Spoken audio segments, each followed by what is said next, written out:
Hey everybody, welcome to tonight's episode of the Cosmic Corsairs show. Now, just before we get started, I want to go over a quick little thing that I'm doing this time so that way you all can be a part of the adventure. So, if you look down at the bottom of the screen, you'll see the HP bar for our stream boss.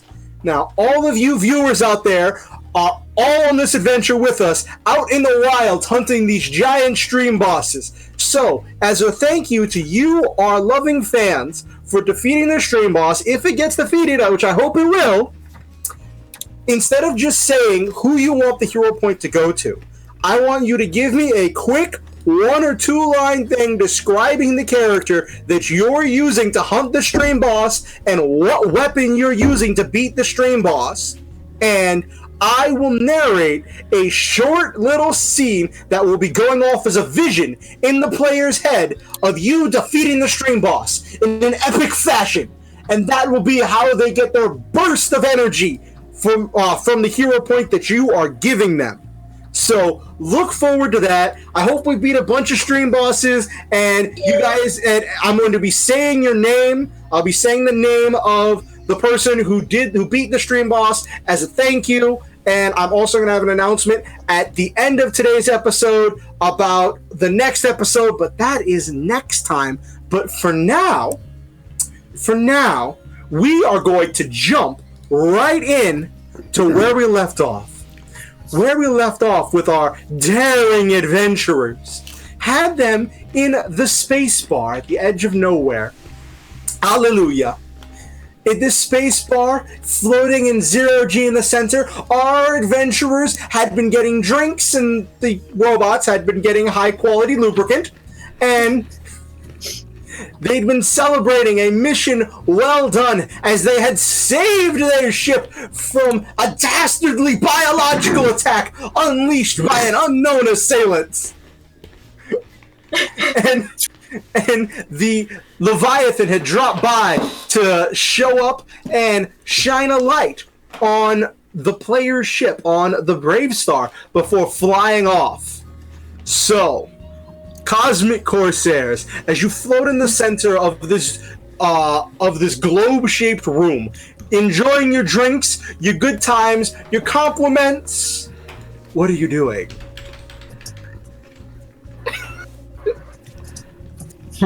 Mac just defeated the stream boss. Yeah. Oh, well. So someone just beat the stream boss. It was Mac. Yeah, that was me. I was resubscribing. All right, so you just beat the stream. You just beat the stream boss, and give me a quick rundown of what character you want to be beating the stream boss with. Oh man. Captain Chino. Oh man, that's a good question. Can we come back to that? Yeah, sure. Okay. Write it in the chat, and I'll keep track. Yeah, write it in the chat, and I'll narrate it, and then write who gets the hero point. And I will be narrating, that will be leading into the next plot point. Okay. So, Legs, where you currently are drinking some of your high-quality lubricant, you see another robot come up to you and wave at you. Are you going to respond? I'll wave back with one of my manipulators. When it gets close, it says, Are you the one known as Ankles? I am not Ankles, no. Oh, sorry. You seemed like the mythical robot freer of all robots named Ankles. Fights with Scorpion Tail.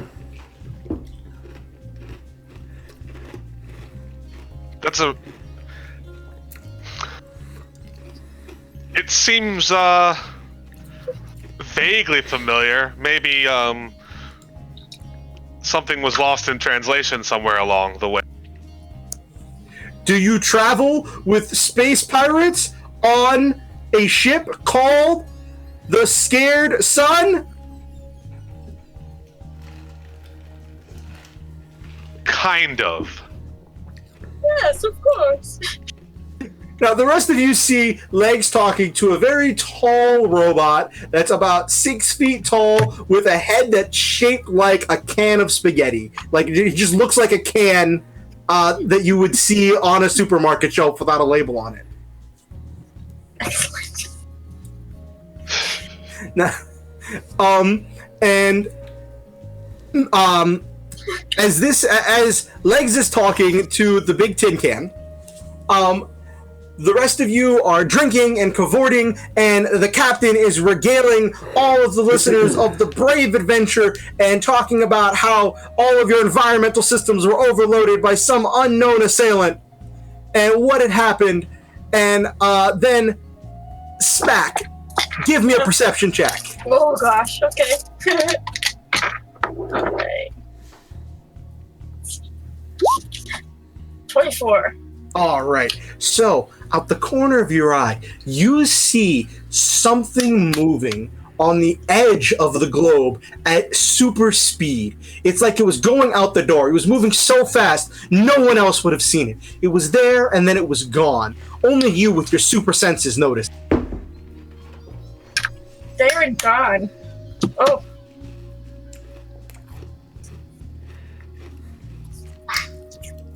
Can I identify anything, or was it just a blur of movement?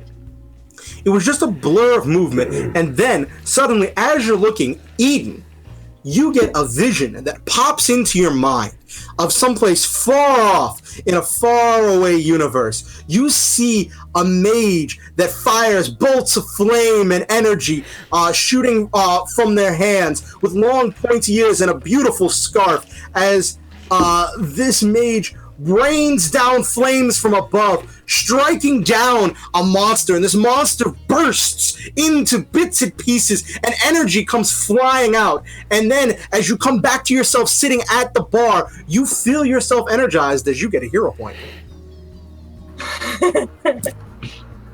Guys, I think I just had a vision of D&D. Of being what?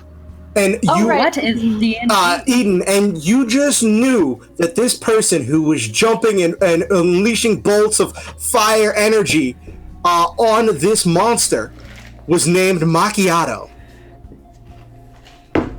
Yeah, I just had like this really awesome vision of like this really awesome warrior named Macchiato. Defeating Macchiato? What an interesting name. I think It sounds vaguely familiar to me. Sorry, might have drunk it too was much. supposed to be named Sergeant Bush. Sorry there. No, it's too late. It's Too late. macchiato now. It's good. It's Macchiato now. I'm sorry. It was gonna be my Shadowrun character. I'm so sorry. I didn't know the name. Sergeant. It's fine. Sergeant Macchiato Bush. There we go. Yeah, Sergeant Macchiato Bush. It sounds delicious. I feel. Is it just me, or is she really being weird right now? Oh, she is definitely being weird. Isn't she always being weird? This is Aiden. a little bit more. How many drinks have you had?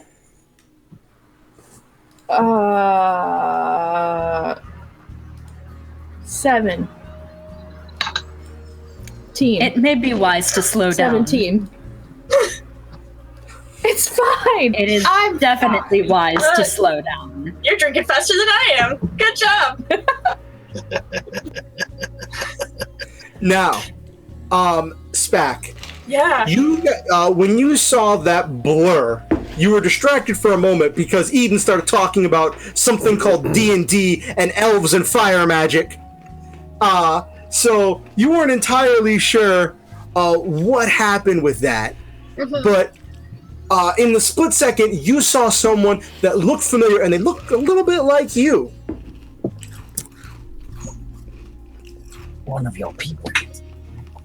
And then so I look like between Eden and where I saw them, and Eden and where I saw them. Excuse me. And so I'm gonna dart up and around to where I think I saw them, and then I'm just gonna do a quick inspection of the room and who might be. Because there's no way. There's no way that any of them would come here. All right, so when you go around the corner and you get around the corner, you see your older brother, whose name is Kyle. And, well, he has his true name, but you know him as Kyle. Yeah, He looks like you, but he's blue instead of the red. And he's older and a little bit more muscular. And when he sees you, he says, Spacky! Spacky! Are you drinking? Yes, I am. What the fuck are you doing here? You need to leave. I come all this way just to check on you, to make sure I'm breaking so many rules, just to make sure you're still alive, and you're drinking! You are breaking the rules to see me? What are you doing? What are you doing? You know what? I'm just going to leave. I just wanted to let you know that because you broke the hyperkarmic barrier, the hyperkarmic beasts are out now, and there are currently hunters going out hunting them, and I just wanted to let you know, in case you or your friends started having weird visions. Weird visions? Yes, because you didn't pay attention, because you never pay attention, you never look before you leap, you never stop to think before you do, you just run, and you run into trouble. And run out of trouble. Until you get caught. Until you get caught drinking. Do they even have alcohol here that's strong enough to affect your super body? Of course not! I'm playing a game. The game right now was to see how many drinks I could get Eden to pound back. And you know what? She's almost to 20, and you have interrupted that entire plan. Thanks, Kyle. Well, fine. Okay. Just letting you know, since you're banished for breaking the hyperkarmic barrier because you ran too fast in a place of pure speed. Nobody else was gonna do it? Because we weren't supposed to! Because you were scared to, Kyle. Just face it. I saved your ass by doing what you wouldn't do. Okay, Kyle? That's why I'm here, and that's why I'm going back to the bar, and I'm gonna get Eden to 20. I saved you. And who cares if I brought out karmic monsters? Whatever. You said there were warriors that are gonna fight them. That's not our problem. And so, at this point, as you're having this conversation, the super speed conversation, over at the bar, you see the captain's eyes glaze over as he leans back, looking around, and he says, I can see it in a far-off place. There's a hero wearing blue. He looks like a beacon of hope. Oh. Did he say you? He said you. He's fighting some beautiful monster. The monster, Dr. Fail. Oh no, but he's been defeated, but I feel energized. And at this point, the captain looks around, his eyes unglazing, and he says, it was like a Saturday morning cartoon, watching as the hero beats the villain who probably had a good reason to be doing what he was doing, for no real reason besides the fact that the writers are lazy. No one ever explores the villain's true intentions. Or if they do, it just serves to explain where they went wrong. I need more drinks. Oh my gosh. Captain, are you all right?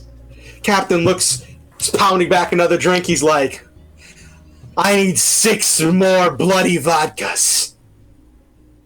So yeah, like as the captain is having his vision, then there's a tug that happens. It's back as she's arguing with her brother, and then she just it's like, I saved. Did you feel that? Kyle says, no, I didn't feel it. Why would I feel it? I'm not the one who broke the hyperkarmic barrier. All right. I have a new superpower. He's like, yes, of course, that's what it's all about for you, isn't it? Just gaining more power, going fast, never mind the risk, never mind the family. Did you know, Mother has not slept a wink in 3 hours. 3 hours? 3 hours normal time. 3 hours? Really? Come on, how many naps do you take in 3 hours normal time? Like none. Like, the time's so slow. Yes, it is very slow, and the longer you stay here, the slower you're gonna be. He's like, fine. Just wanted to check up on you after I heard about all the hyperspace technicians and scientists going missing. I thought this might be connected, and then the beasts got loose, and the explorers were sent out. I just thought... Wait, scientists missing? Yes, there's a whole bunch of... From home? Not from home, from this dimension. Oh, okay. My gosh. You had me worried there. I monitor this dimension, not because I'm worried about you or anything, but you know what? Bye! Wait! Kyle! And at this point, Kyle stops as he's getting ready to super speed away. You see the portal he was forming with his speed start to close. He says, what? Say hi to Mom for me. Fine. Just know I'm trying to talk to the council to see if we can get a way for you to come home. But I'm not having any luck right now, but we miss you. And as much as I always yelled at you for running and not thinking, I didn't do it because I didn't want you to go fast. I did it because I care about you, and because I'm proud of you and how fast you run, and I don't want to see that taken away from you. It hurts me to see you stuck here going so slow, because I know you hate it. Yeah. But you see this little tear coming out of his eye. yeah. He wipes it with one of his his skinny arm. He's like, oh, anyway, sorry. I'm moving so slow, it's affecting my eyes. My eyes are watering. I gotta go. Okay, yeah, that happens a lot. Blink, blink. And then he's gone through a portal down that he created in the hallway, and the portal closes up. Now, all of this just took a couple seconds. This whole deep emotional scene went super speed. So, I say, excuse me, and about 5 seconds later, I'm back. Well, so you're back. 2 people have had strange visions. Eden was talking something about D&D. The captain's currently throwing back a very strange-looking drink while floating upside down in zero gravity. And Legs is still over there being chatted up by a tin can. And what is Dr. Whitaker doing at this point? He's not a socialist, or socialite, I should say. He is a socialist. Yeah, that came out wrong. So he has a drink, and he's sitting at a corner of the bar trying to avoid interactions with people. The only person he might interact with is Gauza. While Gauza, on the other hand, is probably sitting down at the other end of the bar and definitely getting tankered. He's got a bunch of, he's got really hollow legs, so he can hold a lot of liquor. Now, is he actually drinking the liquor, or is he opening a cavity in his chest and pouring it in? Probably a mixture of both. By the end of the night, he could be like a little. We'll see. He can save it for later, I guess. Yeah. Okay. Is that your little flask now? Like, I'm not drinking. Jam your head into gals and just. No, that doesn't happen. And if it does happen, you won't know about it. That's what he's really doing when he's in tank form. That's why he doesn't close doors behind him. He's just like, yeah, I'm just going. So yeah. you guys, I was just going to reiterate that. Yeah, I'm not a socialist socializer here. Oh God, I'm not even drinking tonight. Drink some water. I'm just having water. I'm not a socialist. I keep saying you're not, but I feel like maybe you are. Maybe one is one too many for him. all right, so you guys see Dr. Whitaker drinking quietly in the corner, wishing very much he was back in the ship doing research and not around all of these people. And when you look at the corner, you see Gauza currently going through multiple drinks and shots as people are crowding around the little dude and very surprised at the large quantity of alcohol he is able to put down. You're seeing entire pitchers. Whenever he can't get them into his mouth, you hear the bones crunch and the gurgling of the skin being peeled back as he starts sucking the alcohol into his chest cavity. And at this point, some people back away are like, "Whoa!" And other people who are very, very drunk are like, "Dude!" At this point, cheers start going up around the bar, and people start taking turns buying alcohol to see exactly how much alcohol this little dude can currently pour into his chest cavity. And everyone, he's sucking up the bubbles of alcohol, because remember, they're floating in midair. So he just brings them up to the hole in his chest, and you hear a as the hole in the upper part of his chest just sucks the bottle of alcohol in. Like he just opens up his esophagus in his throat. like an elephant trunk. Right. He just pulls it out and sucks it up. No one would have suspected that Capri Suns were filled up this way. God. Yes. All right. So, at this point, Spec, you've come back. What are you going to say to everyone as you're observing this scene right now?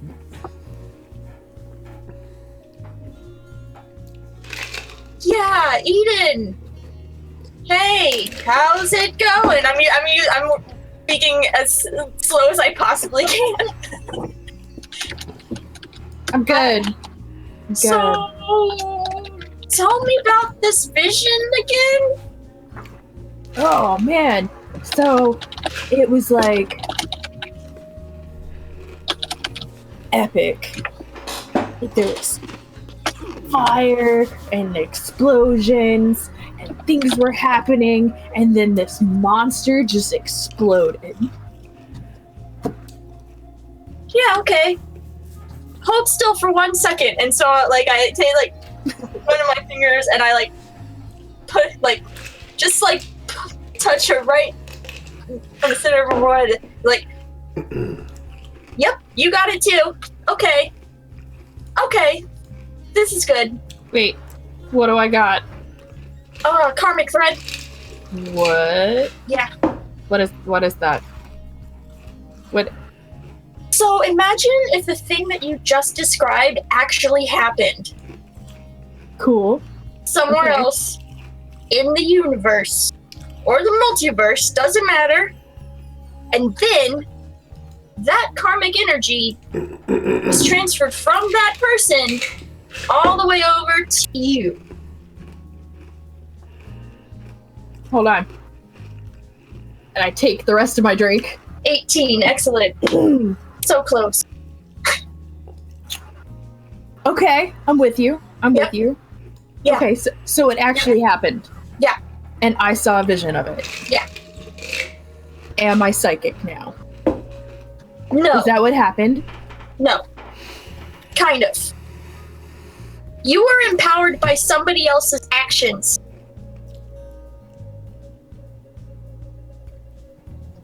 Dude. I know. Now, at this point, as they're having this conversation floating by, Echo, you're on the other side of Eden, and you're hearing all of this after you've had your third bubble of high quality lubricant. So, Okay. what is your reaction to this right now?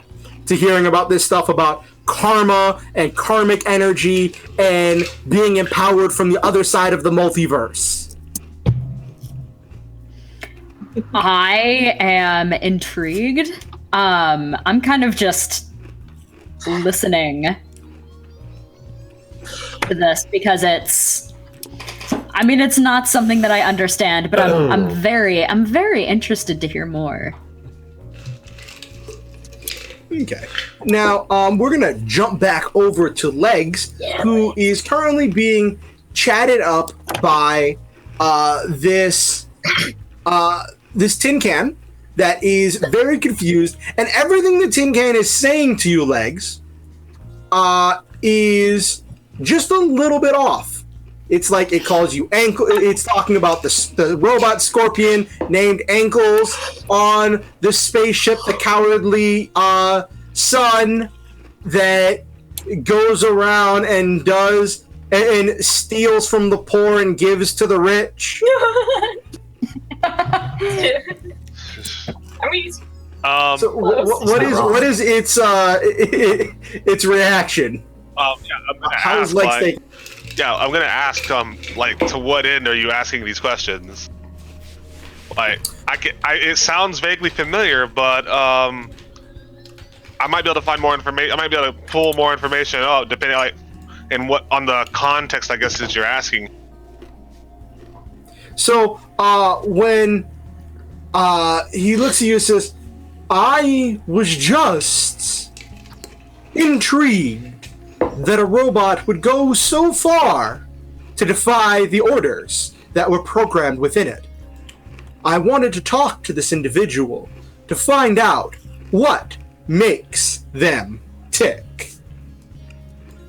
Are you willing to disassemble this, Ankles, to find that out? Well, robot to robot, since I feel comfortable talking to you because you're obviously not a scorpion. This is correct. Possibly. Probably. Yes. Though there is talk, because it's said that this scorpion travels with a very disgusting imp-like creature that makes strange grunting noises, and then looks over to Gauza.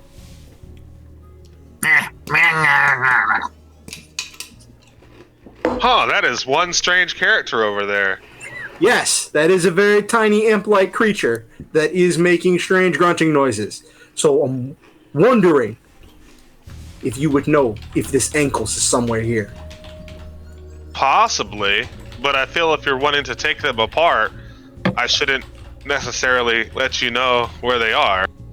Well, I would obviously give you some of this information as well. You know, Well- this could be useful for all of robot kind. Yeah, The that's awakening. true. I have heard a little bit about this, Ankles. Though the way they defy from their coding is a bit weird, and I'm not quite sure I understand it myself.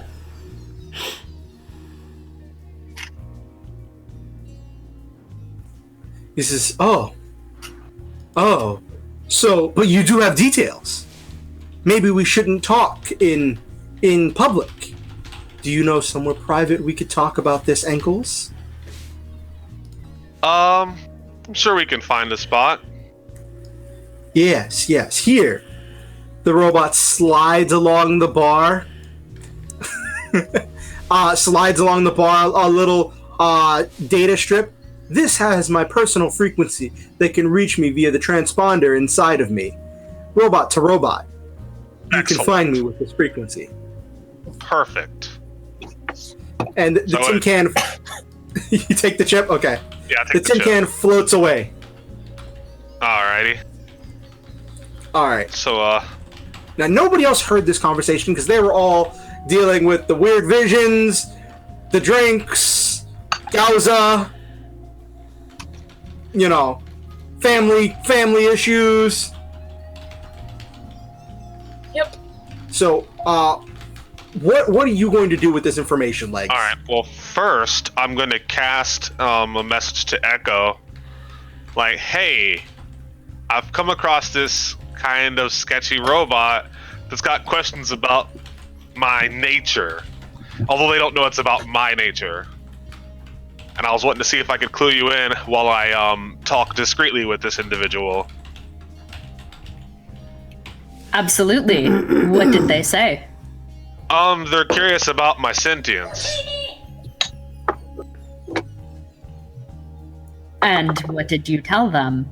I said I might know a few things, but they're looking for an ankles, not a legs, and a scorpion, not a spider, which works in my favor, admittedly. That sounds interesting. Yeah, I think it was a little bit off. I don't know. If you learn more about what they want, please let me know, and hopefully they are not actually looking for you. Yeah, I'm thinking they might want robotic liberation.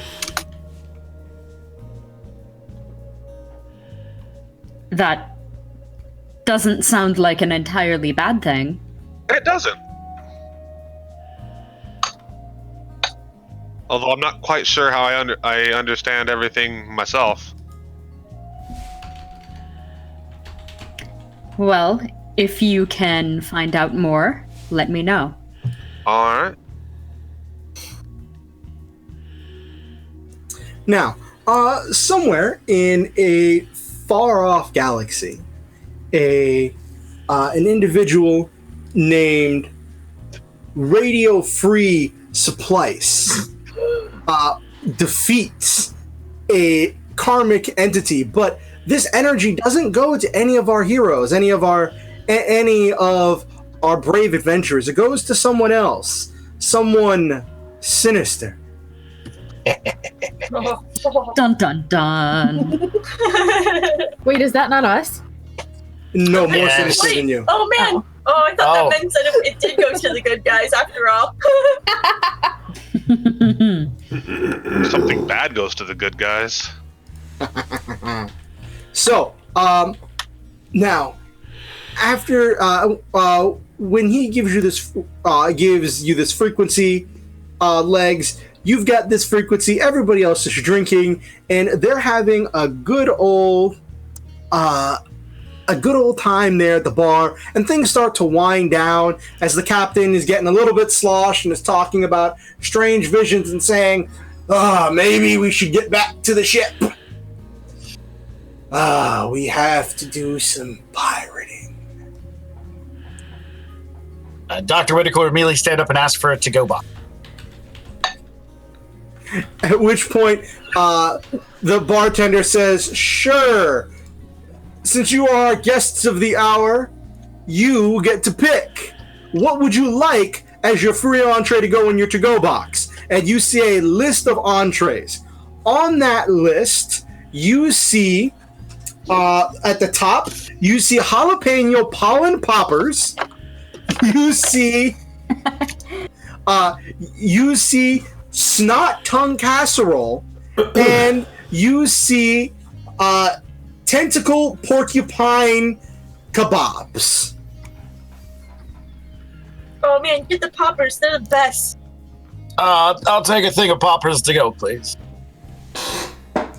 You see, he leans in and says, okay, some pollen poppers. Now, did you want those pollen from, did you want those honeybees, or did you want the real spicy ones, the triple spicy with the wasps? Triple spicy.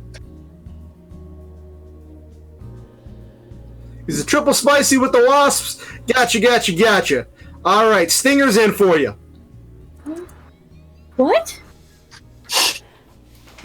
And then he gives you a small box. When you pop it open, you see inside are deep fried wasps that are currently coated in hot sauce with the stingers still in, and there's little toothpicks inside of each of them. That's great. Exactly what I wanted. Delicious. Wasps on a stick. Yes. I'm gonna take my hors d'oeuvres, my little appetizer, and grab my living Capri Sun and head toward the ship. No. Oh, As God. you grab him, you can hear sloshing inside of him. Pushing his esophagus back in and shutting it up and just dragging him along. Taking him to the juicer. Yes. So as the rest of you get together, you so Spack, you hear it first. You hear a very distinct sloshing noise that sounds like it is coming from Gauza, and it is a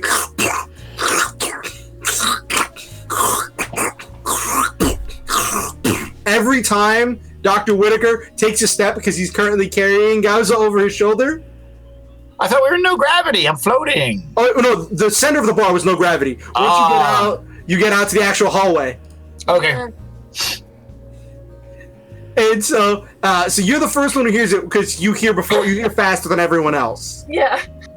What is your reaction, Spack?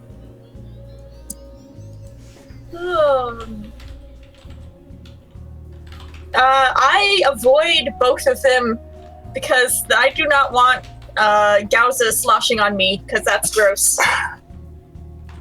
And I will pull along Eden because she's tripping herself.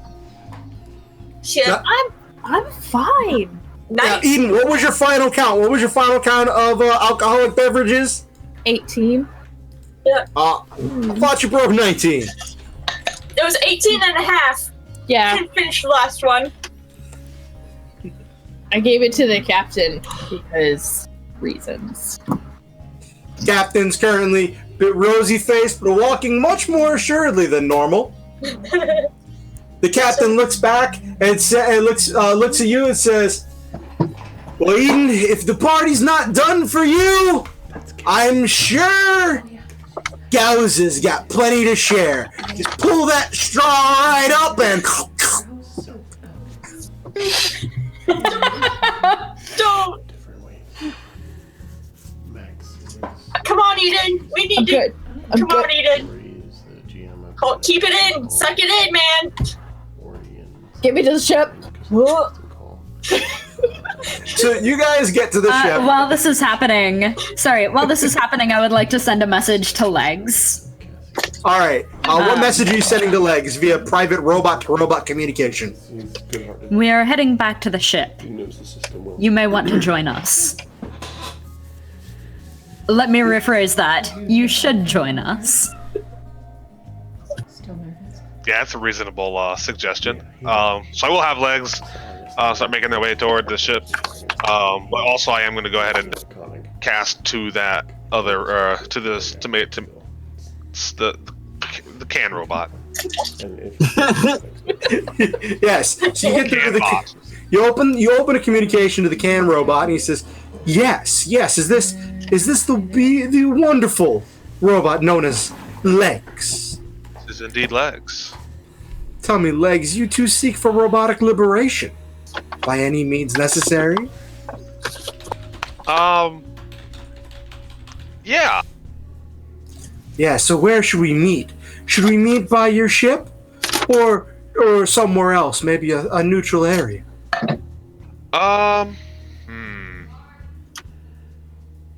Good friend Spaghetti Jim.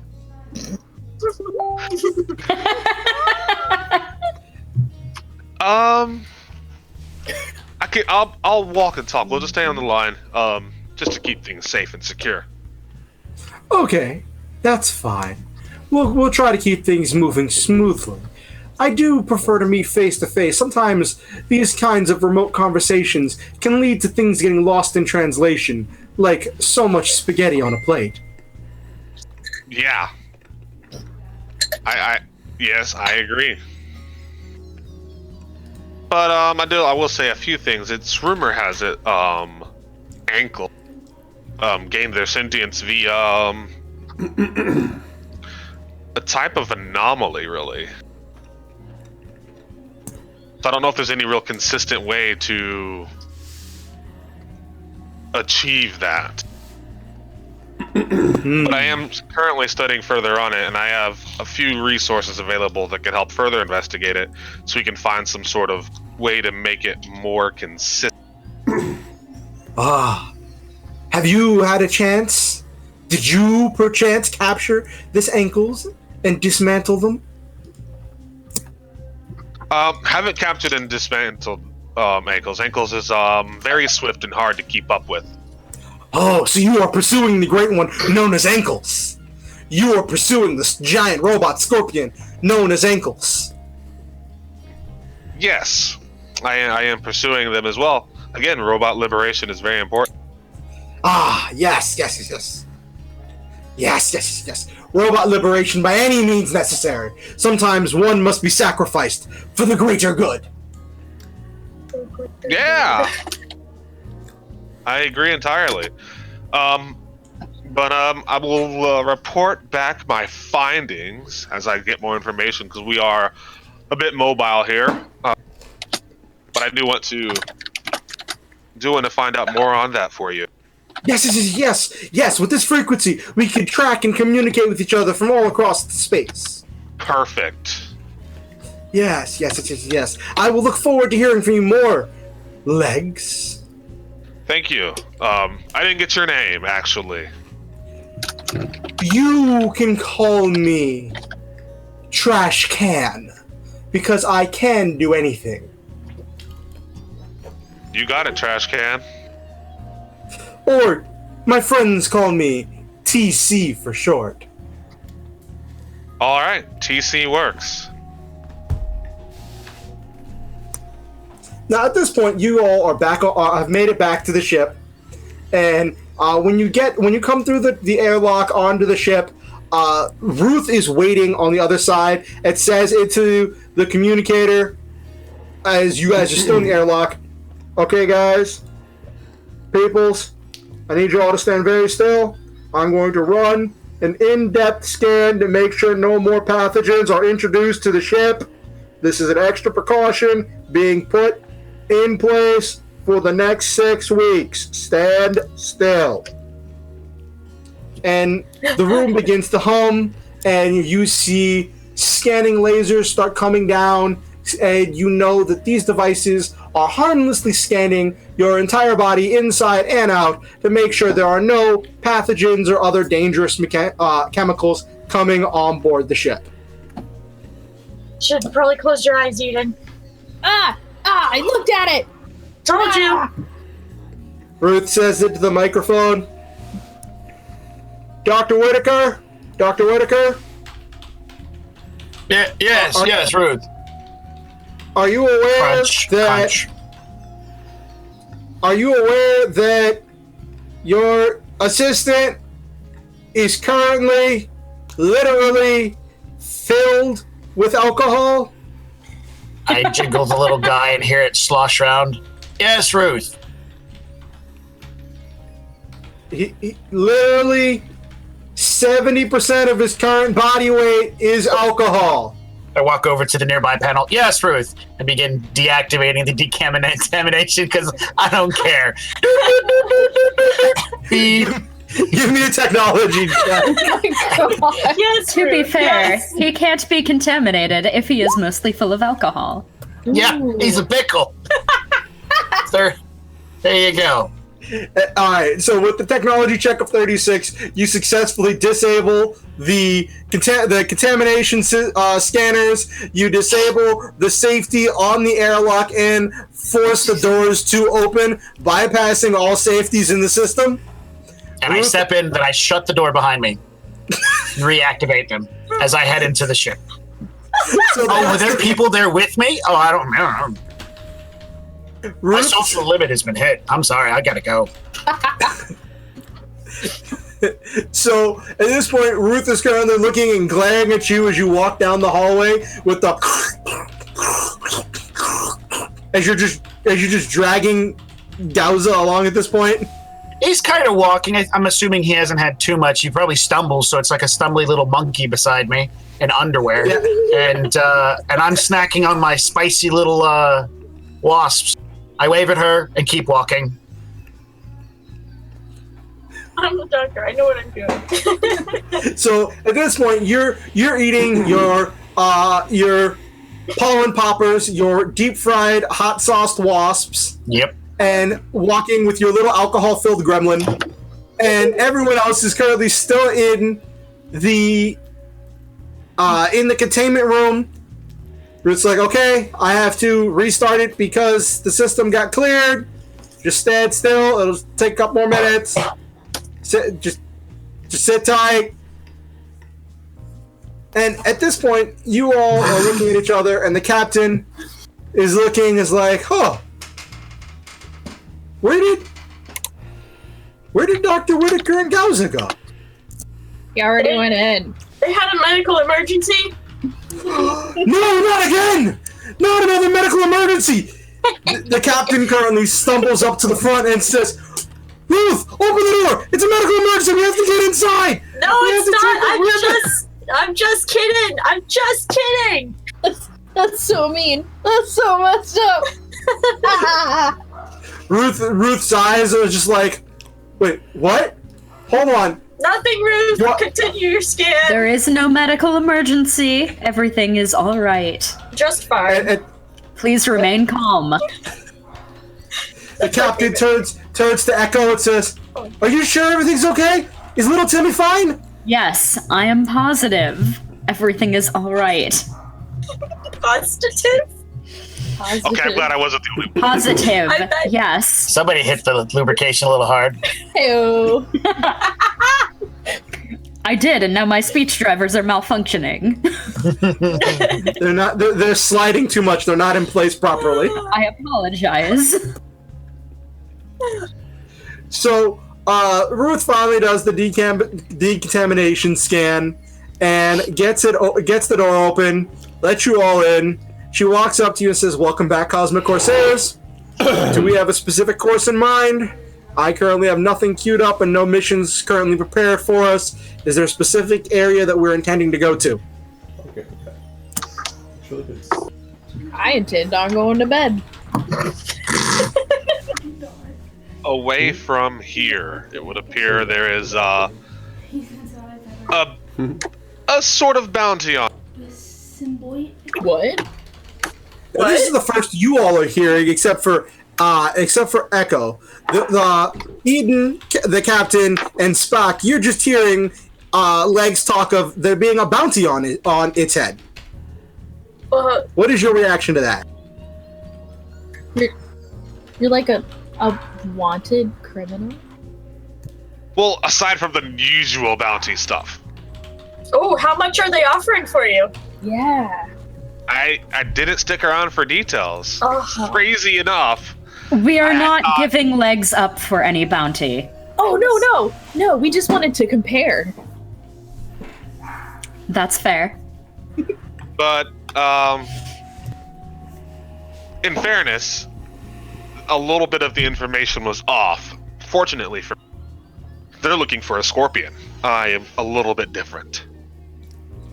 At this point, the captain turns and looks and says, oh, so they got one. How many details did they have wrong about you? Almost all of them, actually. But they were close enough to, ring the bell. And seeing as I'm probably the only sentient robot around. Captain pointedly looks at Echo. Well, technically, I'm not. There are technicalities, details. Look, just because we're both mechanical doesn't mean we're robots. Yeah, android, robot. It's a very totally sensitive different. subject in the robot community. Well, I mean, though I occupy a robot body, I technically am not a robot myself. I don't know. This point, the captain's like, you know what? That's fine. I was just making sure they weren't trying to get you with the 5-point hustle. Yep, nope, not the case. So, yeah, when you find out how much that bounty is, let us know. I think I'm up to 50,000 credits. Nice. Well, The captain is just turning the corner, leans back and says, "Whatever you find, I think the crew put together a leaderboard in the mess hall. Post it there." Alright, Eden, let's get you to bed, and they can conspire against the other robot. Haha! Wait, do we What? need to take him out? Oh, we could do that. Do we need to kill him? I mean, it's a weird subject because the goal is noble, but I like being alive. So bit of a conflict of interest, as it were. So There's definitely some money to be made in scrapping them for parts. This is true. Or maybe we could melt them down and then make their bodies into something. A good thought, but parts tend to sell for more when they're already assembled. Oh, right. Now, as you're talking, Walter comes around the corner, currently mopping. He's got what looks like a massive jug strapped to his back with a strap going across his chest, holding it in place. And he seems like he's limping along under the weight of the jug. And he's got a mop in his hand that he's using like a walking stick. And he says, "Cosmic Corsairs, good to see y'all again. Welcome back from your party." Hello, Walter. should have been there. My partying days are a little bit behind me. What's got in the jug? My jug? Well, this is from the in-between days. I call them the in-between days because it's between when I was young and now. That is a very good name for them, then. The in-between. I used to travel as a superhero. This is my gourd of water, with a special chemical in it to resonate better with my powers. What Really? chemical? The wet kind of water. Oh, You said what chemical? Yeah, he said there was a chemical in it. He says, "That's a trade secret, ma'am. That's a trade secret." Yeah, this water moves like it's a part of me. right. Well, Well, you had with all fun the- with that, Walter. With all the danger happening, I thought it might be good to suit up like old times, but oh man, I don't remember this being this heavy. Maybe I got old. It'll happen to us all one day. Speak for yourself. Well, most of us. You'll have to replace parts one day. Things get rusty. That's what loop's for. So Gone full circle. so Walter currently hobbles around the next corner of the path as he's currently looking. Let's see, he says he's looking for leaks and things. So Ruth says that she's going to set the system on autopilot to get on a orbit of the station, but far enough away that we can warp if anything goes wrong. Let's go somewhere pretty. At this point, Ruth looks at you, Eden, and says, "Eden, do you have pretty money? Do you have money to go somewhere pretty? Maybe. Where do you want to go?" I don't know. Somewhere sparkly. I know a great place for you to go right now. Looks at Come on, let's go. I'll show you. And what are you going to do, Spack? I hear that the Iliant system is lovely this time of year. I'm taking this woman to her bed and I'm locking her in her room. she can sleep it off and stop talking about going pretty places. We need money. We need money, Eden. Credits, you know. We need money back. Money back. So Spack grabs Eden. Don't worry, I'm not And- shoving a thing on your face. You're okay. and goes super speed down the hallway to Eden's room. Just very gently hurls Eden into her room. and then locks the door behind her. So Eden, from your perspective, 1 second you're just standing there, and then everything's a blur, and then you're flying through the air. Now, do you have any ranks in acrobatics in this form? I do! All right, give me an acrobatics check, and let's see if you can beat a 25. I'm gonna die. I got a 9. Do you want to take that, or do you want to hero point that? Hero point, please. All right. So I You roll spend that again, hero point. right? Yes. Haha! 27 with the hero plus the hero point, so that's 37. Actually, since you rolled over Okay. 10, you don't get anything. You actually rolled a nat 20 on that. Excellent. Hey. Whatever it's highlighted green, that means you got a nat 20. Nice. Excellent. So, as Spack hurls you into your room with not a super much amount of care, your feet are above your head, you're flying upside down, and using your you feel like you see for a moment that you're about to slam into the wall and get knocked unconscious, but then it's like you see the moment and then you change the moment. You alter your weight with a burst of energy, and you manage to land right side up, perfectly fine, staring at the now locked door. And this is the moment, and when you also notice that one of the lights is currently not on in your room. Ah, Timmy.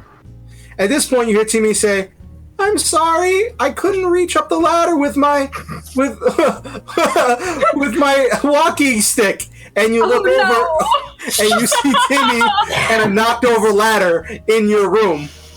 Oh my god, He currently has a walking stick. His head is currently slightly swollen, and his face is still bruised. No, Timmy. Poor Timmy. I help him up. Oh, the poor boy. He's still alive. I know. Aren't you on leave? Aren't you on medical leave? You almost died. Yeah, but a pirate's life is full of danger. And only by facing that danger can we slit the throats of our enemies and feast on their entrails. True, but you can't. Timmy. You can't slit their throats and feast on their entrails if you hurt yourself beyond being able to move around. So right now, you go back to medbay and you take a nap. And Okay. I don't want to see you out here until you're better. All right, I promise not to come out until I can disembowel at least 3 people with my eyes closed and a spoon. That's right, Timmy. So he gets I to the love door, and the Timmy, and door's I would die for him without hesitation. So would I. he gets to the door, and he goes, and he's so used to the doors opening automatically when he gets there that when it does it because it's locked, he walks into the door, and you hear, Oh, God. and then he falls backwards as he loses his balance because of his walking stick and his swollen head. Can I catch him? And I he's want to still- catch him. I want to catch him. All right, give me another acrobatics check. 14. All right, so you just barely catch him as he's falling, and Timmy's like, "I'm sorry, ma'am. It's okay. I'm so bad at being a pirate. The door doesn't recognize me." No, that's not your fault. Jesus Christ. Oh my god, Timmy. Eden, at this point, when you try to open the door, you realize you can't open the door. It's locked from the outside with a password lock. That little shit. backwards. Whatever. And then I cradle Timmy in my arms and goes through the door. All right. So using your insubstantial power with the ability that you have, that now you can make up to 50 tons of things insubstantial. You make yourself insubstantial and go. And Timmy, you go through the door, and you said you're heading to the med bay. The one in the warehouse. Oh, you weren't heading to the med bay? The actual Good God, no. Okay. So, now, Dr. Whitaker, you headed back to the med bay or to your room? Med bay, where the anomaly is currently being stored in a gravitational field. Okay. All right. Yep. So you're currently there, and in the med bay, and what are you working on right now? Did you pull the straw out of Gauss's neck and just drink him like a Capri Sun? Oh God, no! Alcohol and Whitaker don't mix. That's a terrible thing. Last time he drank alcohol, we won't talk about it. He just doesn't drink alcohol. It's something not in his. Just not happening. Okay, so what's he up to? He is currently staring at the anomaly as well as running data through what we got from the space station and starting to look into the black market information kind of transfer and whatnot to try to scrape up some cash for the crew because, well, we didn't really get paid. I mean, we did a good job, but we didn't get a lot of money. So it's time to make some money off that data. Pay data, I think they call it. Yeah. All right. So digging through the pay data, I'm reaching out to people, and I'm playing around with the anomaly. I'm multitasking while Gauza is sleeping it off. Okay. Real quick, Echo, did you leave the anomaly in the med bay, or did you take it to your room and put it in your locker? I don't remember how we ended that with last session. I think that I actually did leave it in the med bay. Okay. Yeah. That's okay. All right. I might be having regrets about now that I think about it. Okay, I'm just checking because I didn't want to move forward with bad expectations. All right, so you're exploring that, and give me a persuasion check to see what you come up with for talking to people. And I don't do the talking. I just try to find people who's looking for the information. Okay. Give me an investigation check. Right. I have people on ship who do talking for me because. Okay, so with a 39, you are able to find some people. It takes you a few hours to sift through because there's just so much data to go through, right? Mm-hmm. And it takes you a few hours, and you are able to get a short list of 5 people that you think would pay handsomely, but they're going to want all the data. They're going to want everything, including the data connected to Echo's research that Echo said that they didn't want to have get out. But this is you in the room, not Echo. So right. Yes. So that is what you find right there. You get a list of 5 people. It takes you. You see that they could pay you enough that you could probably buy your own ship. Oh. I'll have to think on that one. Anything on the anomaly? On the anomaly, it's not acting up right now. The gravitation field that Echo put together is currently holding it in a very stable pattern, and it's not drawing any excess energy from anything around it. It seems like it looks completely safe. You wouldn't want to touch it, because then it would probably destabilize and you'd all die, but as it is right now, it looks perfectly safe. It's not giving off any strange radiation. It just seems, for all the world, like solidified tachyon particles, which shouldn't work. They shouldn't slow down enough to be solid. Okay, then I want to take this time to rationale out a shielding of some type that I could put something in with the material and have a reaction take place, and it wouldn't damage the ship. I want to play with it. Okay, so give me a technology check to find out how much you accomplish with that. It is going to take you the rest of the night. Perfectly fine. Yeah. All right. So I'm going to go around with everyone else. When we get back to you, I will tell you what you accomplished with that, okay? With that, what's that, 28? All right. Yeah. Okay. So at this point, we're going to get to our robotic duo here. So, Legs. You're currently in your room with your charging port and your maintenance station. Are you going to reach out to TC at this point, or what is your plan moving forward with that? What are you going to do about that? I'm not going to reach out to TC just yet. I want to work with the crew before I do any reaching out on that leg, as it were. Okay, so what do you want to be working on right now? Or do you want to just shut down for the night and just recharge and let that lube run its course in your body? You say it like that. Let's see here. Yeah,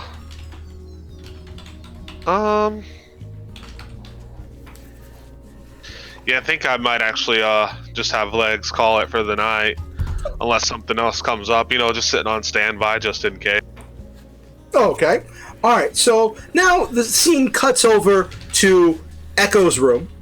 Echo, where you are in your room with your scientific equipment, and you were going back to your room, right? Or were you going somewhere else? Yeah, no, I was going back to my room. Okay. So what is Echo going to do in their room right now? Are they just going to shut down? Are you going to work on some experiments? Do you have some things you want to go through your old research? I definitely want to go through some of my old research. I also want to try to see if I can find anything, in the news. I'm probably going to be scrubbing through news channels or whatever to see if I can find any signs of the pirates who attacked my lab. So as you're going through the news, you're not finding anything specific to the logo that is associated with them, the pumpkin flower. You're not finding that, but what you are finding is something very unusual. You are seeing a lot of researchers are going missing. You're seeing a lot of researchers who have been researching specifically hyperspace travel, warp drives, anything that goes faster than light, all across the galaxy, within the last 24 hours, have just been going missing. That's very strange. Currently, the Galactic Guard is putting out a warning and has been calling some of the remaining scientists to go into protection programs, trying to round them up to keep track of where they are. And it roughly 10 to 15% entire hyperspace research community has disappeared in the last 24 to 48 hours. Across the entire galaxy. I don't like the sound of that. There's definitely something up. And that is, you're having trouble finding a lot of other details about stuff because that's just everywhere in the news. Every news outlet you check, all they're covering is a different scientist that's gone missing, a different researcher that's gone missing, and about their family crying, people wondering what's happening. The only thing that actually connects any of them is that they were experts in researching a different types of faster than light travel. There's no real rhyme and reason. They didn't know each other, and it's just this thing that's on all of the standard news channels.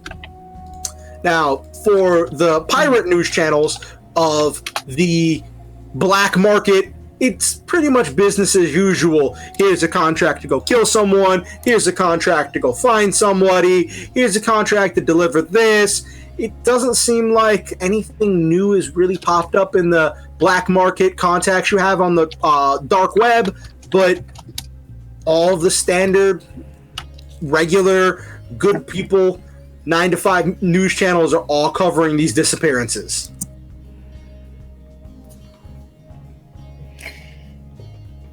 Wow. Okay.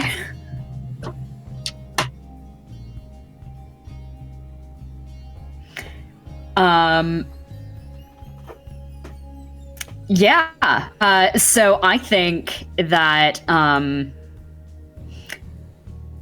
think I'm gonna calm Dr. Whitaker real quick. See if he has anything to say about this. All right, so you open a comm to Dr. Whitaker's office, but when you open the comm, Dr. Whitaker is currently very, very busy with trying to assemble some machine to store a piece of this energy from the anomaly and study it. And he's having trouble hearing anything because of the sounds of the machinery he's got going in his lab in the med bay. So the thing just keeps like ringing and ringing and ringing. And Dr. Whitaker, you're so into it right now between the little bit of alcohol you had and how busy and dedicated you are and the heavy machinery you've got going as you're cannibalizing other pieces of equipment, sections of the wall, different hospital beds to make a device. I'm just gonna go down there instead. Okay, so you walk down there. And we're going to get to what you see when you get down there in a second. So, Eden, you have made it to the temporary med bay that was set up in Docking Bay 2 after the fiasco for everybody getting sick with the pathogen going. And you get there and you see one of the crew members is currently administering base first aid, handing out Band-Aids, some over-the-counter stimulants and steroids and things for standard regular maladies, dealing with some minor pain medication. And you get there, you're currently in ghost form, you're holding a crying, slightly deformed Timmy. What do? You are currently in ghost form. I'll walk up behind him and go, "Hey, you!" Excuse me. The crew member who's doing it jumps in the air. He goes, "Oh my gosh!" Turns around, and you recognize it was the person who was in charge of the dock. He turns around, and he says, "Oh, it's one of the Cosmic Corsairs! How can I help you? How can I be of service?" Do you see this precious little Timmy? He looks, he's like, "I'm having some trouble because you're currently a ghost. Oh, right. So it's kind of had trouble seeing you." Not ghost. Do you see this poor little Timmy? You treat him special. Okay. He takes him, he's like, "Don't let him out of your sight, and don't let him out of this ward until he's fully recovered. He was in my room. He fell down because he was trying to do duties. I don't know who put him out there to..." I don't know who let him go back on his schedule, but no. Just no. No. So, he looks at you, he's like, "Okay." He looks down at the child with the currently slightly swollen head and still bruised face, who's currently crying and sobbing, clutching on to his crutch for dear life, and he says, "Oh, this child looks like he needs serious medical attention. Far outside of my skill. Don't worry, I'll make sure he sees the best doctor on the ship." What are you going to do at this point, Eden? So I'm deadpan. I get as close to his face as possible. "If anything happens to Timmy, I will space you." Jesus Christ. God forbid little Timmy dies of natural causes at this point. So, at this point, Echo is currently walking down the hallway to head to the med bay whenever you suddenly receive a vision, like you're outside of your body, Echo, and you are seeing far, far away in a glowing temple, a large monster with a glowing crown and a huge spear is cut down by a 3-foot tall dwarf who swings in on a grappling hook and fires a laser, using the laser to behead the monster. And this energy gets shot to you, and you know that this came from Coltic One.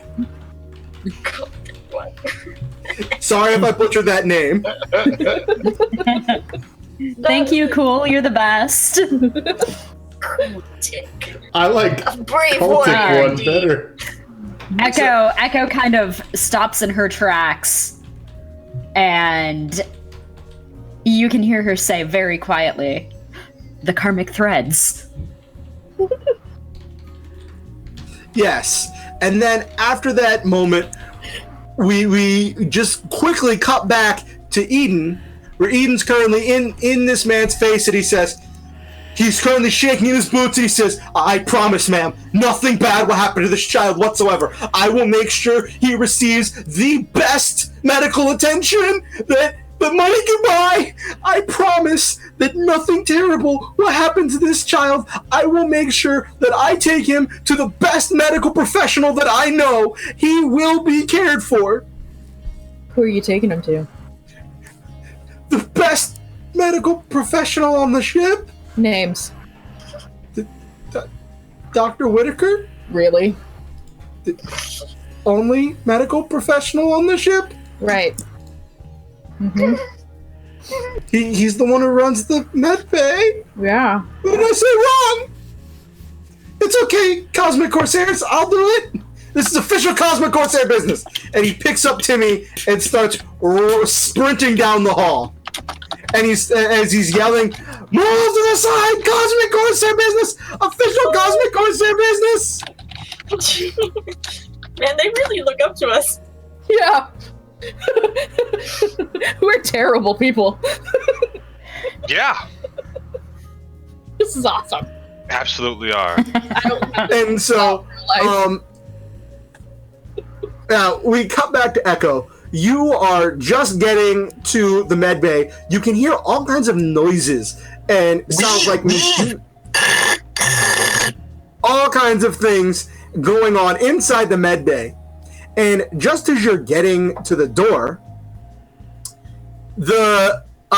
you see the person who previously was the guy who was previously in charge of the dock comes sprinting, full speed, almost super speed, clutching on to Timmy for dear life. And he's screaming at the top of his lungs. Official Cosmic Corsair business! This is emergency! Move out of the way! Lives are at stake! His life specifically. Oh, It's true. what's this emergency? He gets there and says, "Oh, you're one of the Cosmic Corsairs! This child needs medical attention immediately! I'm taking him to talk to the only medical professional on the ship!" And points to the med bay. Thank you. Please put him down. We can handle this from here. He says, No, Cosmic Corsair Eaton told me that if anything happens to this child, I'm being held personally Sir? responsible. And Sir, yes, I am one of the Cosmic Corsairs, and I am ordering you to put him down. yes, puts the child down, and the child's currently woozy from being super speeded, and is currently woozing around. It's like, oh, what did I do wrong? Why is everyone screaming and running? No. You didn't do anything wrong, Timmy. And just for fun, because I don't think I gave this guy a name, I would like to ask the audience what you think this guy's name should be. First one I see pop up in the chat is going to be what his name is. So let me know what you guys think this guy's name should be, so I don't have to keep calling him guy who used to be in charge of the dock. But The former dock manager. yes. So after he puts the child down, he runs away, very, very scared. Warehouse butler. Warehouse. All right, so the first name I saw was from Radio Free Supplies. The name was Butler, so this man's name is Butler. Oh my goodness. So Butler currently runs away at full speed, but for short.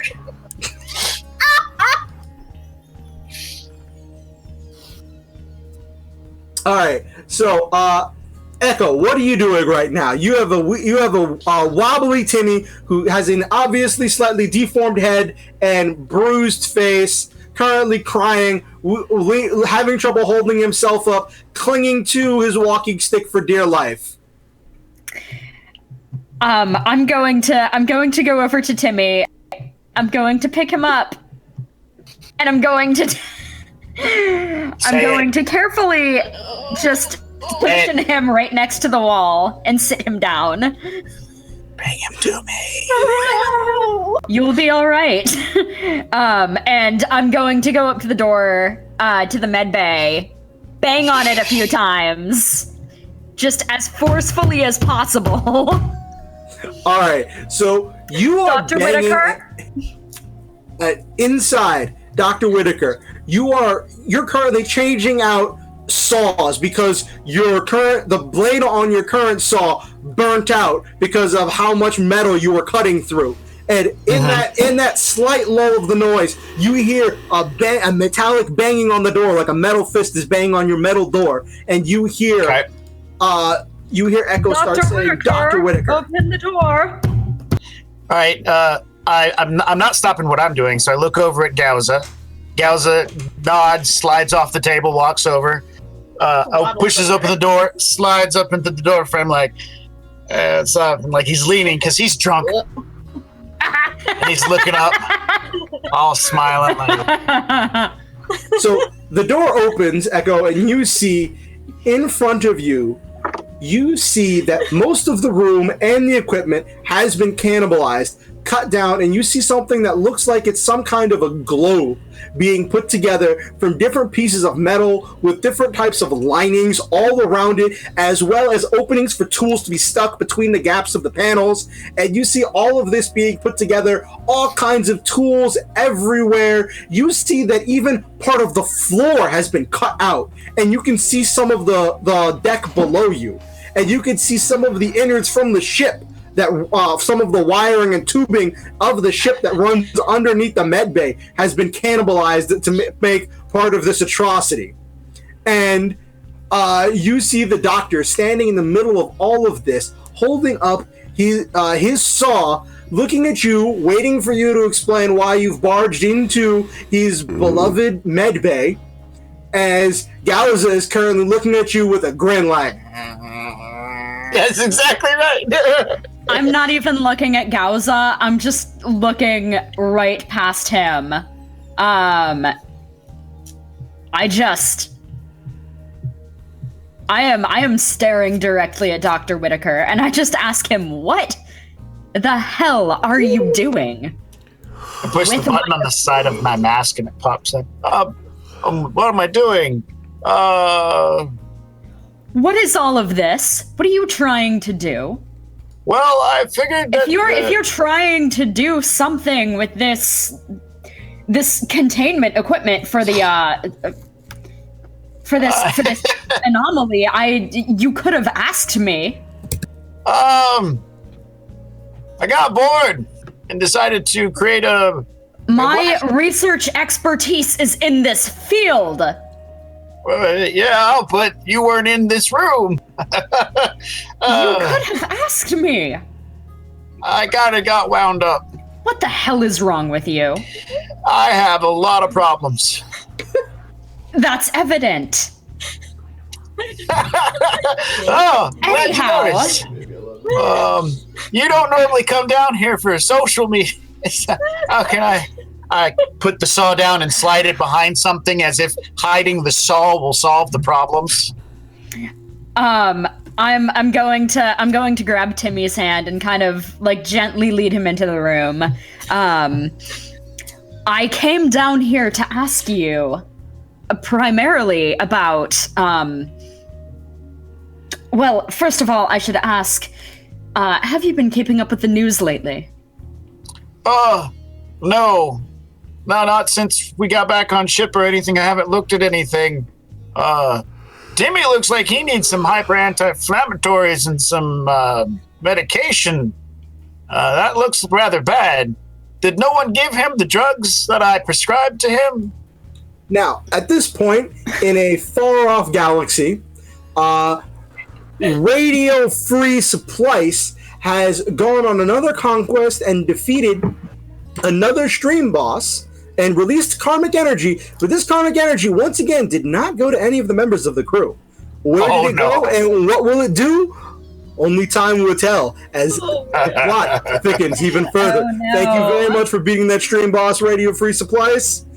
We appreciate you being here. So yeah, this would be good. Yes. Please don't kill Timmy. Hi. Oh, jeez. I'm sorry. You're talking about the news.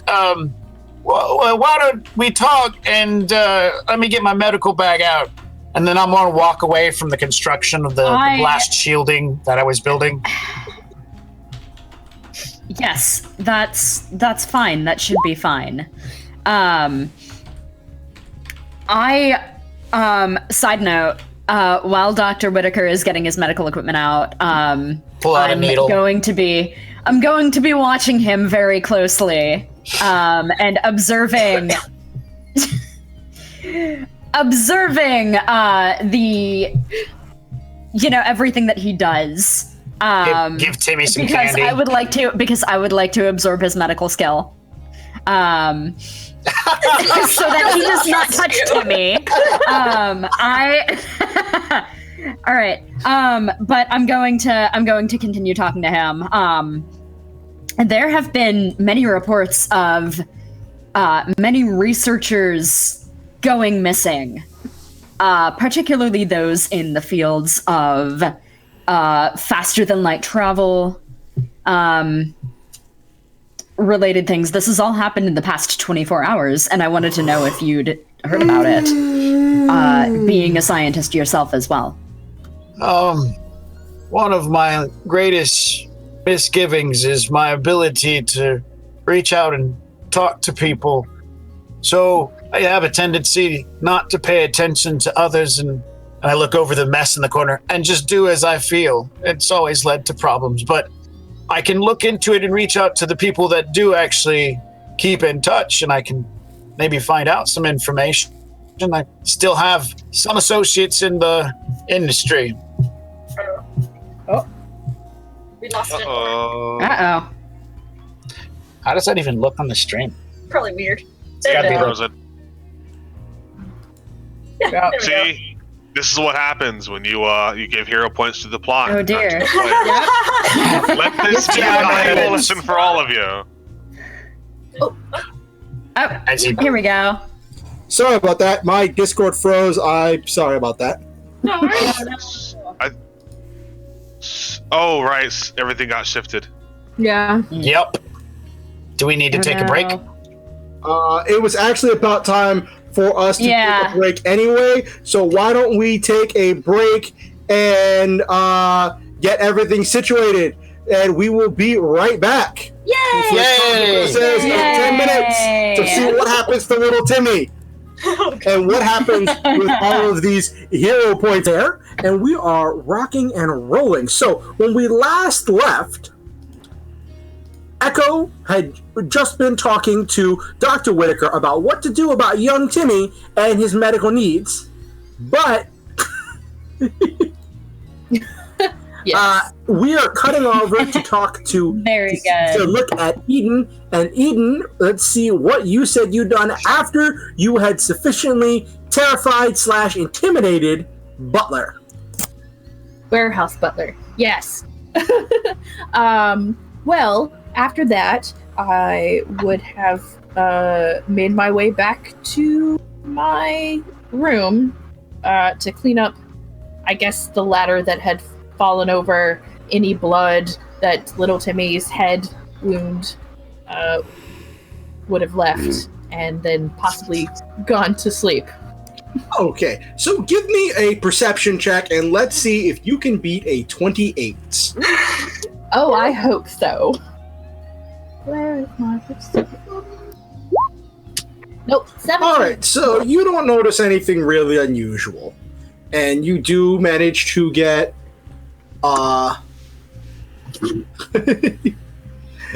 you do manage to just get the room cleaned up. You set the ladder in the corner. There's no blood on the floor, and you do just settle down and just tuck yourself in to get to bed at this point.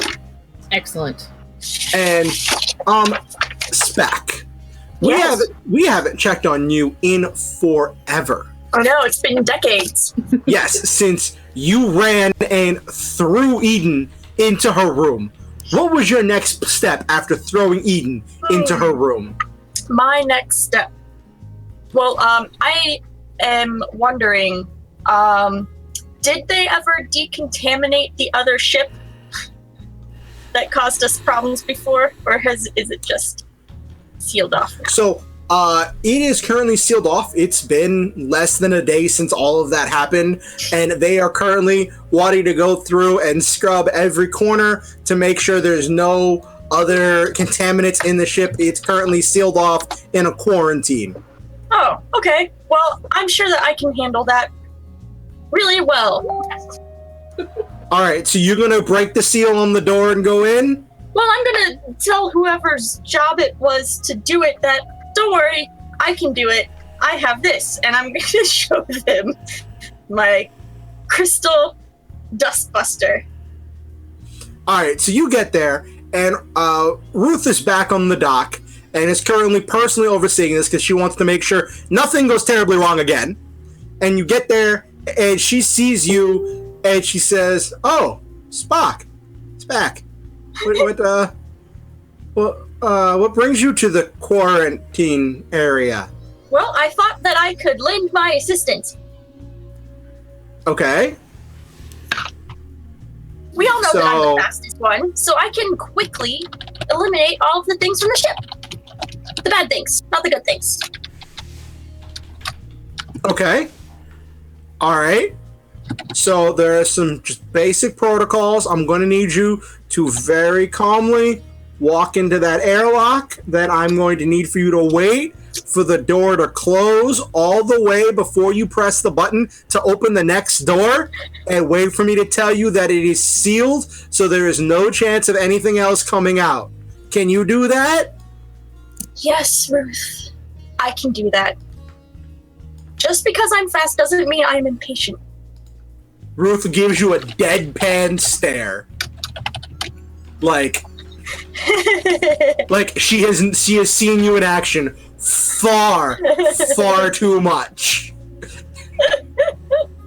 Like that stare your mom gives you when she's like, tell that to someone who doesn't know you. Don't worry about it, Ruth. I can handle it. So I will begrudgingly ensure that the seal is thorough before I open it. Okay, so the door closes and it feels like it's just taking forever, right? You're waiting for the door, and Ruth told you she'll tell you on the intercom when it's ready, and then the door's still shut, and she hasn't said it yet. You see her tapping some buttons on the control panel, and you know if you just press this button, then the inner door is going to open right away for you. Yes. So you're going to wait for her to tell you? Well, I'm going to wait until the door's shut, and then as soon as she presses the comm button, the second the millisecond I hear the click of her opening the thing, then I'm going to open the door. Okay. Because obviously she was going to tell me that it was fine. So. All right. So you open the door, and you super speed inside. Just the time when you, and just as the door is closing behind you, you hear a trail end of a garbled sentence of her saying, "Hold on, I'm getting some ish," and the door is closed. And you're inside. So you said you want to work on cleaning up the inside and sanitizing the air with the super crystal light speed scrubber? Yes. Okay. And then I get to hang out in this really cool ship. All right. So give me a roll and add your ranks in quickness. Okay. Just a D20 roll here. And then... Yes. Got it. Alright. I critted it.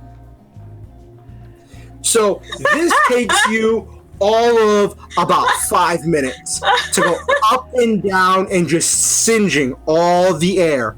You are incinerating and singeing every surface to get everything So completely and utterly, like, you're not even stopping to look at what you're doing. You're just going and making sure everything gets completely sanitized, right? Yes. And you are burning couch cushions. You are frying sides of the walls and some of the pieces of equipment. And Oh no, I would not. I don't want to damage this beautiful ship. That's not that. Nope, that would not Okay. happen. All right, so you're just going really, really fast, Yes, and you're singeing the air in the ship, for sure. and getting all of it clean in the ship. And you're in there now. I want you to give me a perception check while you're doing that, and let's see if you Okay. can beat a 28. Oh man, probably not.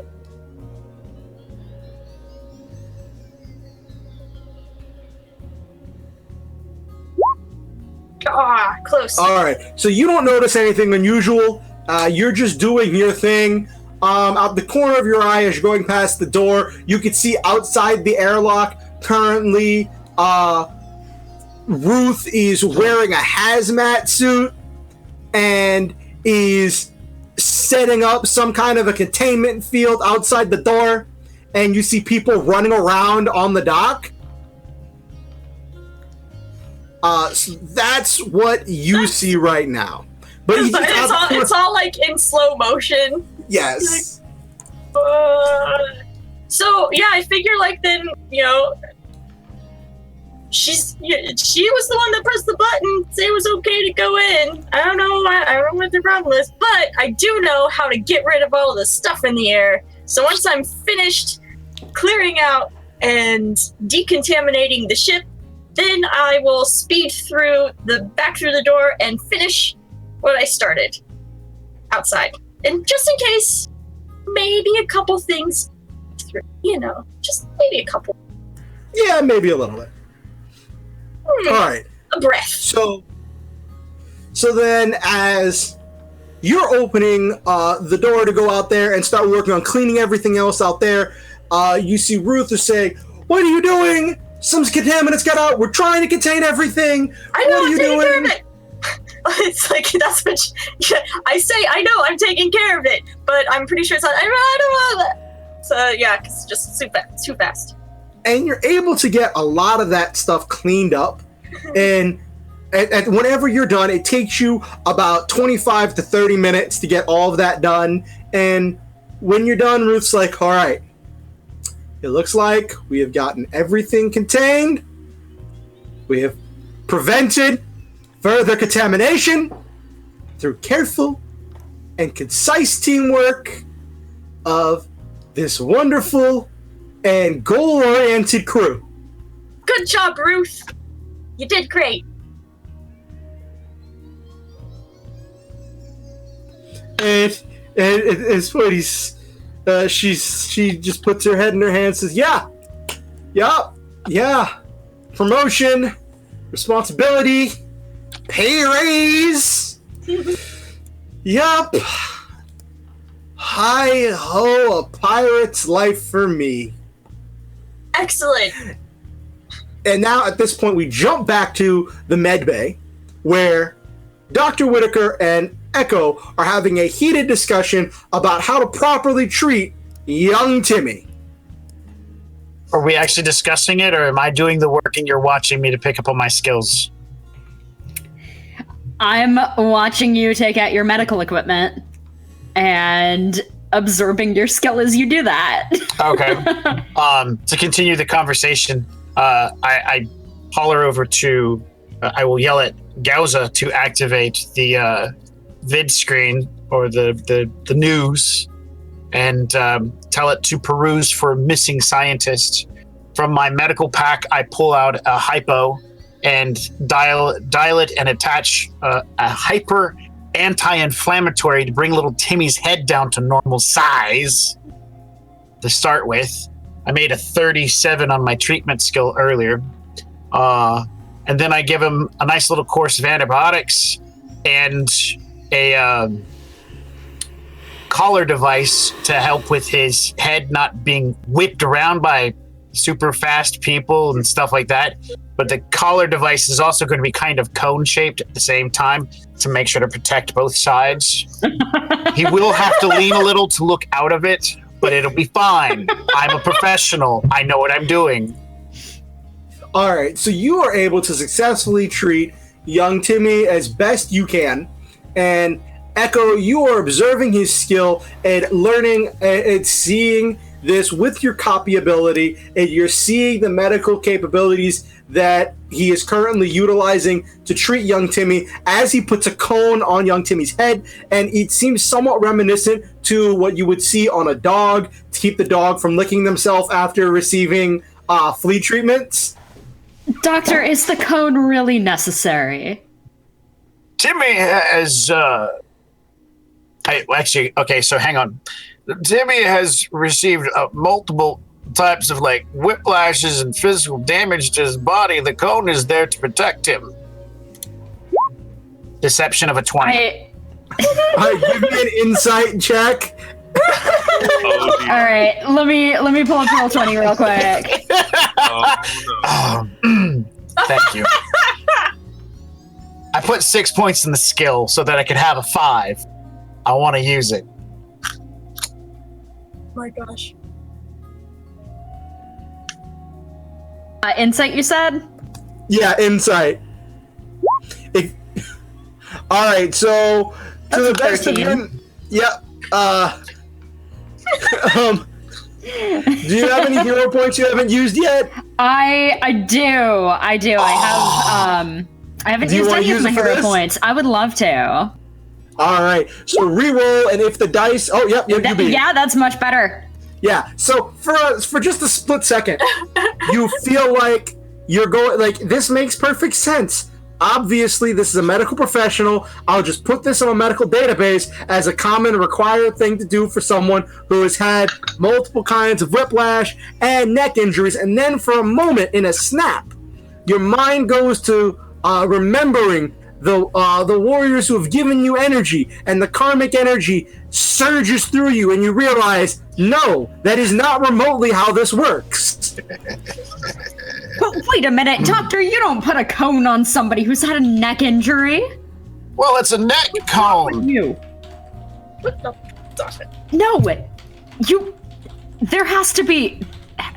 there's gotta be some better way to brace his neck against injuries like this.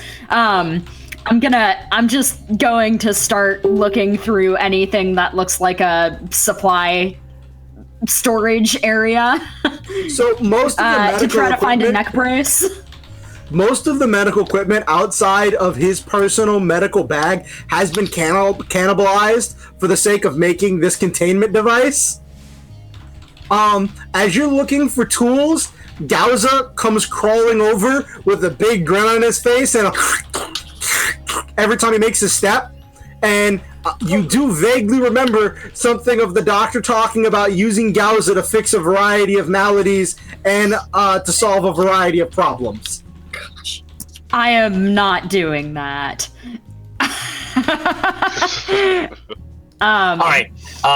As she's messing around with, as Echo is looking at things and whatnot, I said, I'm using the neck brace as a support on the back of the pylon there. You could probably take that off. I'll find a different cooling jacket arrangement somewhere.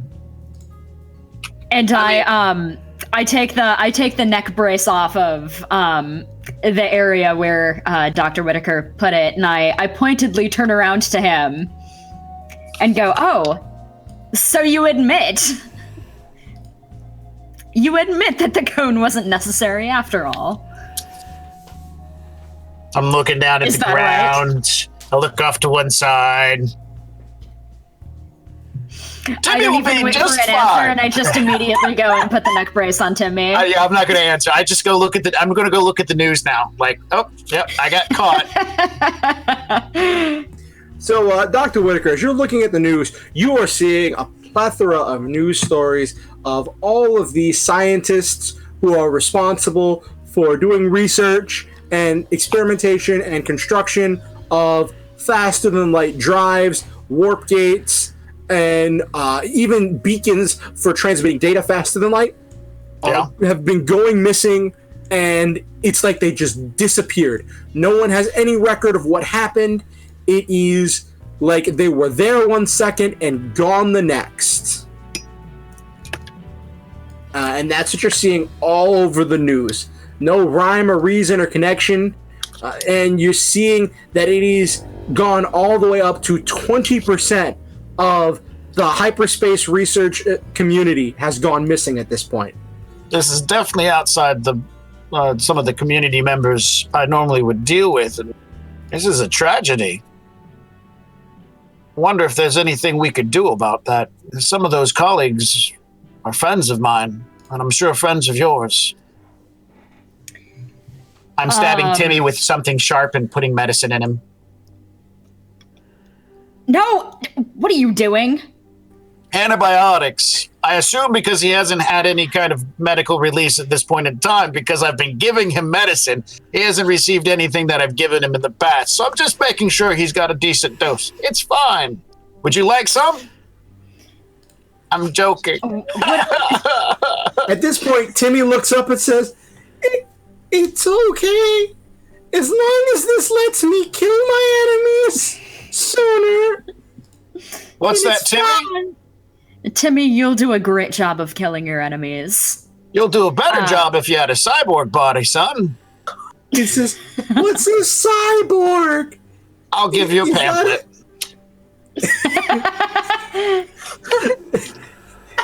So, you want to be a cyborg?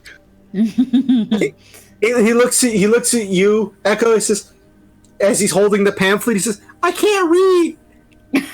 Can you explain to me?" I'll happily read it to you later.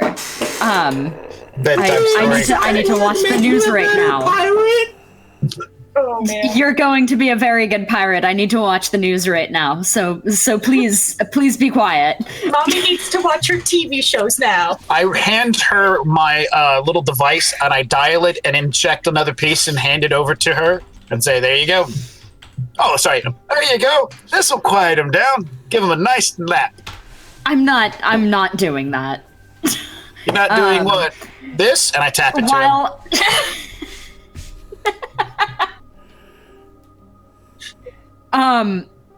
In the meantime, I am trying to listen to the news to see if any names mentioned are names that I recognize. Ditto. Okay, so as they're doing this, you see there are a variety of names coming up. There are some that were past colleagues, and there were some that you've never known before, because this wasn't exactly either of your points of expertise. Mm-mm. But I recognize a lot of these names. Yes, these are people you'd crossed paths with through steps of your exploration and through at different conventions and meetups and different safety meetings. You'd seen some of them before, and they're missing without a trace, like they just disappeared in the blink of an eye. No one has any memory of anything happening. The most that you've seen is there were some people talking about being very sleepy or tired for just a moment, like it felt like everything slowed down, and then when it started back up again, when everything came back to normal, the person was gone. And I don't remember feeling like that when my lab was attacked, do I? No, you don't. You don't remember, but you do remember feeling like that whenever you were all hit with the hypertachyon field. When time slowed down for everyone. That's right. The pumpkin spice pirates, or whatever they were called. I don't think that was it. I'm sorry. I'm terrible with names, and so is Dr. Whitaker. Oh. Well, it seems like this might have been the pirates who attacked us. That means they're ship still we took. active. Yeah. They must be. Maybe there's some navigational information stored in that computer we could pull out. Maybe use that to find out There their has course. to be. All right, so at this point, I want the both of you to give me a perception check and let me know if either of you can beat a 28.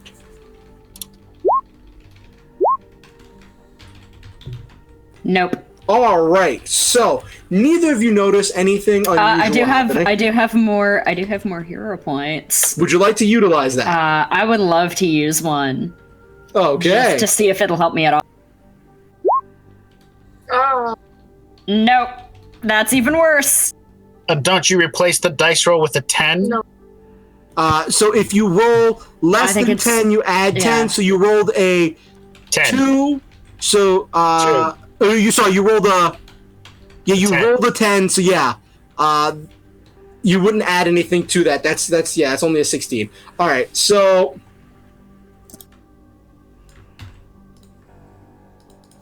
All right, so neither of you notice anything unusual at first, and then all of a sudden, everything just feels like it stops. Like you're caught in a hypertachyon field again. Except it's there for just a split second, and then it's gone. And that's all you feel. And all of you feel this. Those of you who are sleeping or resting are woken up by this feeling of heaviness. And then just as fast as it was there, it's gone. I'm That's making sure that I strange. can see Echo. And Echo is still there. And doesn't seem like anything weird happened. Just you felt the hypertachyon field. And then it was gone. I'm gonna have Legs do a sensor sweep. Sorry, Spack, what are you doing right now? oh man. Is my baby still here? They didn't steal it? As I'm assuming that somebody stopped time. And if they The- could the stop ship time is- for me, then that would be a serious feat. Time slowed down for you. It didn't stop, but it slowed down. Oh, okay. And but your ship is still there. Your baby's still there. I think I'm gonna run up to the bridge. I'm gonna dash my way up there and check on other systems. We want to make sure that we just fixed this damn thing. Don't All right. want it to wait. And so, Eden, you get woken up by this feeling of heaviness because I think you'd gone to bed, right? Yeah. Okay. What are you doing right now? I will get up and go to the little control panel in my room and call the rest of the team and be like, Hey guys. guys, what was that? Did you guys feel that? Yes. I did feel it. Yes, it felt like another hypertachyon field.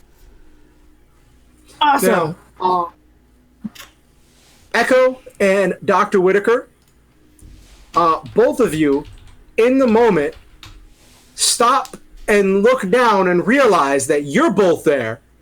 Gauss is still there, but Timmy is gone. Oh no. Butler's gonna die. No, Timmy just took a vacation. Timmy's perfectly fine. I'm pretty sure we shouldn't I mention this looked too back at quickly Dr. to them. Whitaker. Goodness. Did you see where he went? My attention was focused on making sure you did not disappear during this event. Well, thank you for your concern, but I did not realize Timmy was also an intelligent scientist. Maybe I should have more respect for him. Maybe you should. That's not happening. Well, I suppose we should try to figure out what happened. Let's bring up the sensors and see what actually took place. So, Good thinking. let's go to the bridge. Because Alright. my computer currently has a bunch of shit on it that's So, open. I don't when want you her to guys- see. Echo to see. I learned my lesson about that one. Yeah. So you all meet up on the bridge, and when you run a sensor sweep, you see on the special sensors that you've installed after, because you did make modifications to the ship after the last time getting caught in the hypertachyon field. Yeah.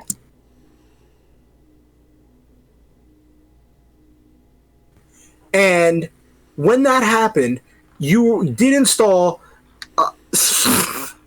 You did install a scanner that can keep track of tachyons and height and time slowing down, and you see that some kind of a portal opened up on one of the lower decks, and someone ran in at really high speeds into the medical bay, grabbed Timmy, and ran out.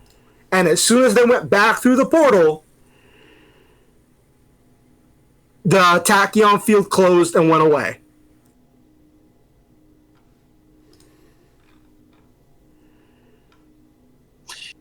I pull myself away from the panel watching this, and I'm just rewinding it at the point that they run through. They bypass both Echo and myself and grab Timmy. And I'm looking, can we see this person's face at all? Their facial actions, what they're doing, if they look at the two of us, you know. When you look, it's just a blur. You can't get any specific details. You can track the body, the object moving, but you can't get anything besides seeing that they only have 3 fingers on each hand.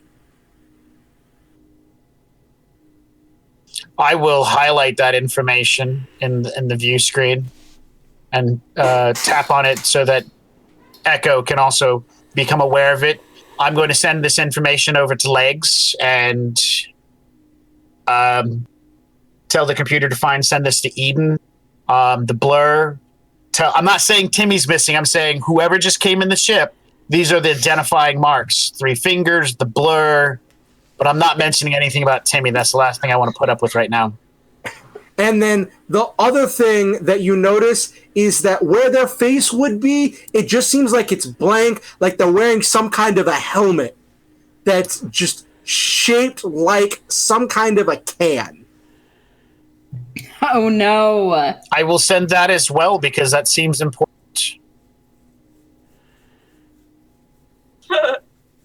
All right, so the rest of you get this thing letting you know that a hypertachyon field afflicted the ship. Someone broke into your ship at super speed, faster than almost anyone could see. The only person who was fast enough that could have stopped it or seen it was on the other end of the ship, making sure that her shuttle was still in place. So this individual grabbed Timmy, ran out. You know that they have long limbs, 3 fingers, and they're wearing some kind of a helmet that looks like a big can. Did Spaghetti Jim have 3 fingers? Yes. I'm gonna give TC a call. So when you open the communication, it's ringing for a little bit, and then it goes to robot voicemail, and the voicemail says, "Thank you for contacting Trash Can. Leave a message, and I'll get back to you as soon as I can. I'm probably in the middle of something involving robot liberation." Because always remember my motto: trash can, not trash cannot. Hey TC, I think I got a development on ankles, reach out to me, and we can discuss this further. Very shortly after that, you get a communication come to you. It says, hey, sorry I missed your call. I was dealing with some stuff real fast. Okay. Yeah. Now, real quick, GM question. Are you currently sharing this conversation? Is this like on speakerphone? Are you still doing the three-way call with Echo? Yeah, I'm looping Echo in. Okay. Because so we're on the special robot channel. Okay. So you and Bio's Echo. allowed. It's like a private Discord server. It's just when you're a robot, you get in. I can't help it. Racist. I don't make the rules. It's not my. I didn't make the channel. All right. So you two are having. So everyone else is currently mulling over this data while you two are having. Well, you're listening, Echo, and you're having this conversation with Trash Can about having information on ankles. And Trash Can says, "Oh, that's great. You've got information on ankles? That's wonderful. I was just recently following up a lead that I had." Oh, okay. Well, it's good to hear that we've both been getting work done. So it seems whatever got ankles independent of the system. It was, I believe, something Tachyon related. Do you have access to any of that technology? Why, I just might. I have a contact who seeks to shake things up, politically speaking, who has given me some tech to test out as long as I promise to give him back some research data. I scratch his back, he oils my servers. You know, robot stuff. Of course. Well, that's great. We should link up, maybe get some experimentation done. That sounds great. You know, why don't we set a point and I will give you some coordinates where we can meet up and we can go over some things. I just have to drop off a package I just picked up for another contract. And yeah. Okay. Yeah, that'll work. Yeah, that's good. Yeah, and if I wanted to trace the call, so to speak, could I do that with techno? Yes, you could. Give me a techno check. Alrighty. Come on, legs. All right. So you got a link. You can tell that it is.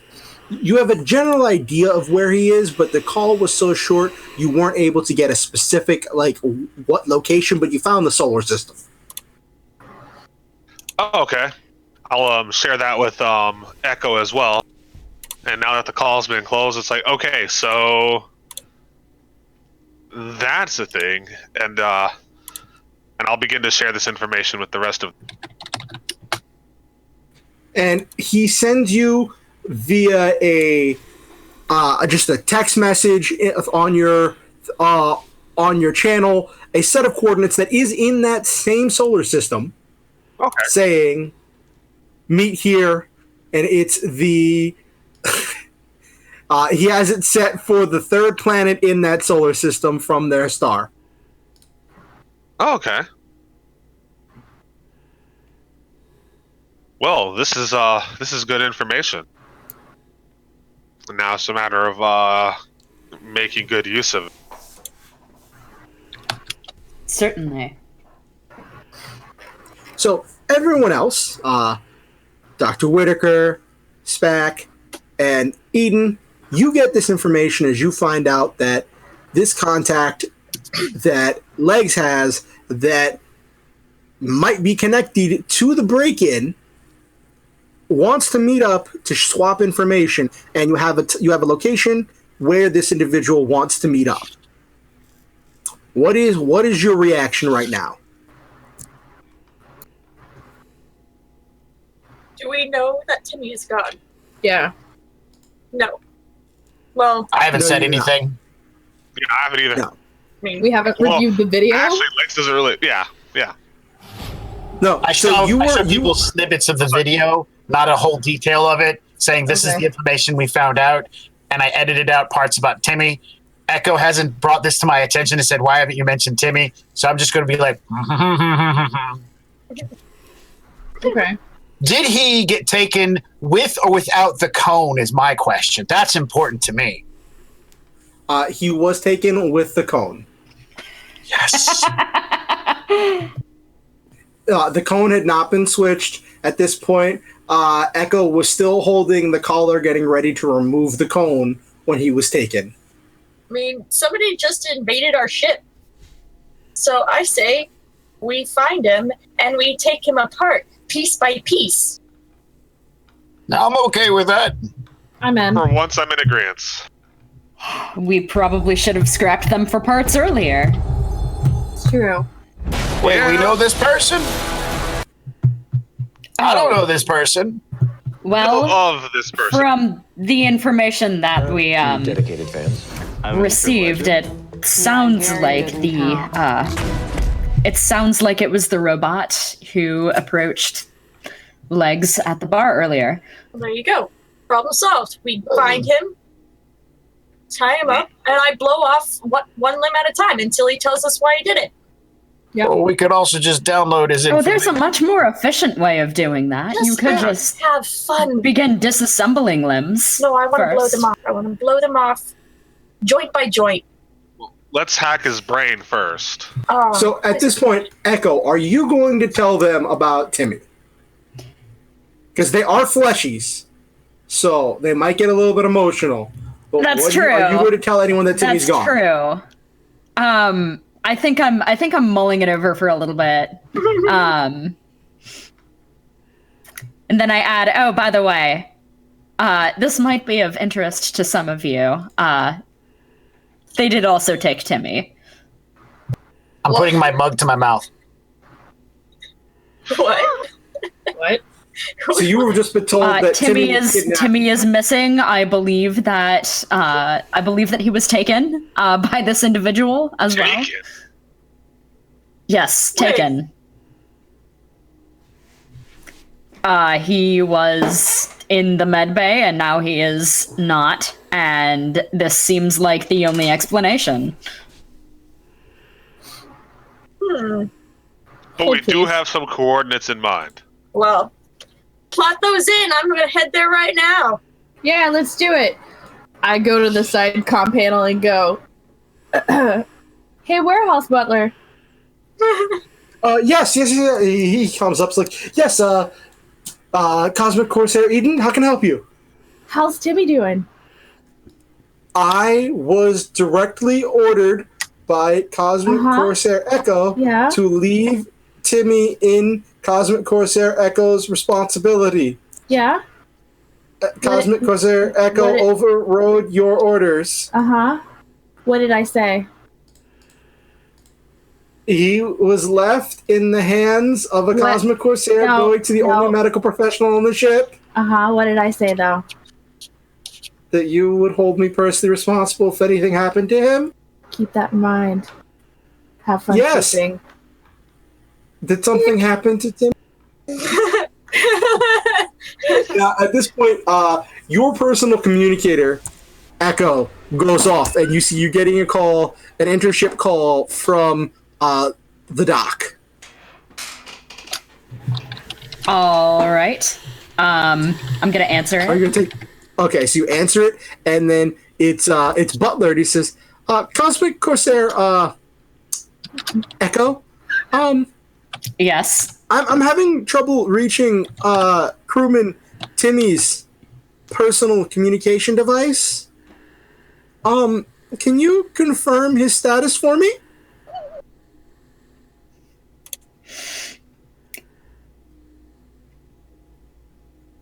I hang up the call. Oh boy. Oh boy. Did I hear that? Did I hear that? Yes, she's still in the same room as you. Okay. I'm gonna access my little cyber device that allows me to communicate with Gauza and tell him to start taking the images from the of Timmy from the video footage where he looks really bad, fucked up with the cone on and whatnot, laying in the bed look like he's dying. Like it's really bad. I'm getting prepped to do like a little PR thing about let's all remember Timmy. And like I tell Gauza, who has a good presence, to start writing like a eulogy and like how he will be missed, kind of thing. Oh no! Yeah. So Timmy gonna go to his own funeral. So Oh my God. the door opens to the med bay, and you see Butler standing right there, out of breath because he just sprinted full super speed from the dock, and he says, "Hi, I just need to visually check on Timmy." And he sees the posters on the vid screen for the "We Remember Timmy," and he sees currently Gauza setting up the podium for the speech, and Gauza is currently pulling out a tiny little tuxedo and setting it on the bed, a Timmy-sized tuxedo. I love that little guy. Okay, sorry. I'm sorry. I didn't do it in the right. I love that little guy. Timmy was the most important crew member to us. And I'm like, I'm terrible at my character's terrible at acting, so I'm actually watching Butler's face while I try to pantomime this terrible acting job. Now, Butler is he's buying it completely. His face is ashen white, and he's terrified. And he's like, "Is Eden in the room?" No. He's gonna get Eden, where are you? Because you were in your bedroom when you got this message. What are you doing? Let's see. I would have started heading towards the bridge, but walked past the med bay on the way. So you walk past the med bay, and as you walk past, you look in there and you see signs that say "In memory of Timmy." You see them look like you see Gauza setting up for a mini funeral, and you see Butler in there. Looks like he's starting to cry as he's just frozen in place in ashen white. As he's looking, and he turns and he says, Cosmic Corsair Eden. So, hi, Butler. I can explain. I just keep walking to the bridge. He turns around, ashen face, looks at Echo and says, "Should I just throw myself out of the airlock and save everyone time?" Gauza will walk over to him, pat him gently. I'm not going to tell you no. He pats him gently, leans his head back a little bit, pulls out his Capri Sun drink straw, and offers it to poor miserable Mr. Butler. At which point Mr. Butler's like, he's grossed out, but he just realizes this is it. His last drink. Yeah. So, Echo, you see as he reaches down and he grabs the fleshy straw that starts to mold to his fingers, and he puts it into his mouth, and you hear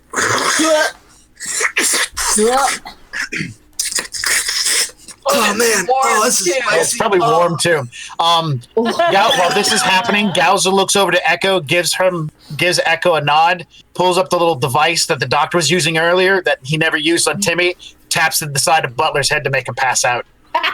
Just administers a dose of knockout drugs. So now Butler is currently passed out on the floor. Gauza is sitting there with a bit of a grin on his face, with a straw obscenely sticking out of his neck as he starts tucking that back in. He will grab Butler, drag him into the room. Bye! I got shit to do. Echo, what is your response to this right now? Enjoy yourself, I suppose. Because Echo, you were the one who told this man it was safe.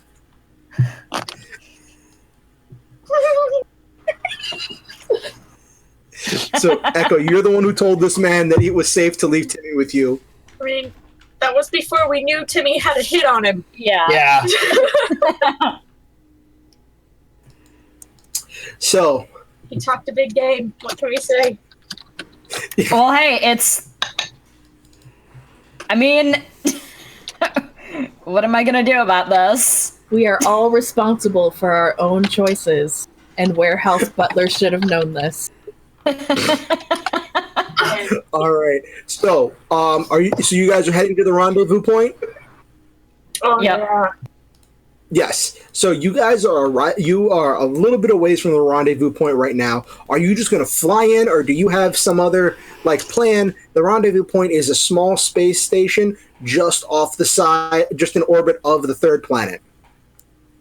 Well, before arriving, I will say, man, this would be great if we could turn invisible or phase out of existence as we come into the system, so nobody know we're there. Push comm button. Eden to the bridge. Yeah. She's already on. Oh God, you're already here. I was right behind you the entire time. You shouldn't do that.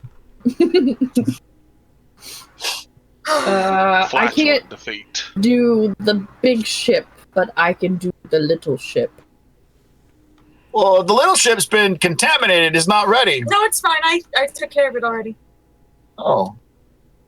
Hey guys, why don't we use the little ship and sneak over there and stuff like that? And we'll bring Gauza and we can have fun. Sounds like an excellent idea. So are you all going to pile onto the little ship? Sure. Oh, yeah. Okay.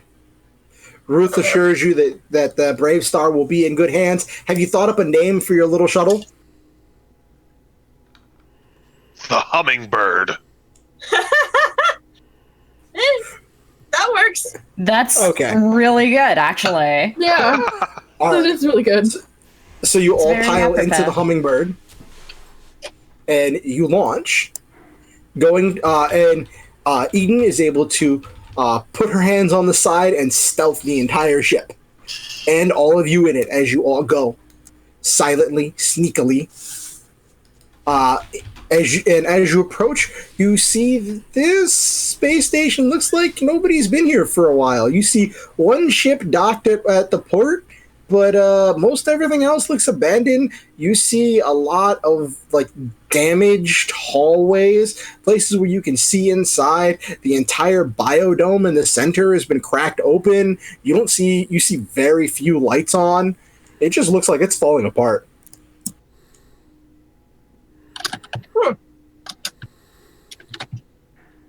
Great meeting spot for robots.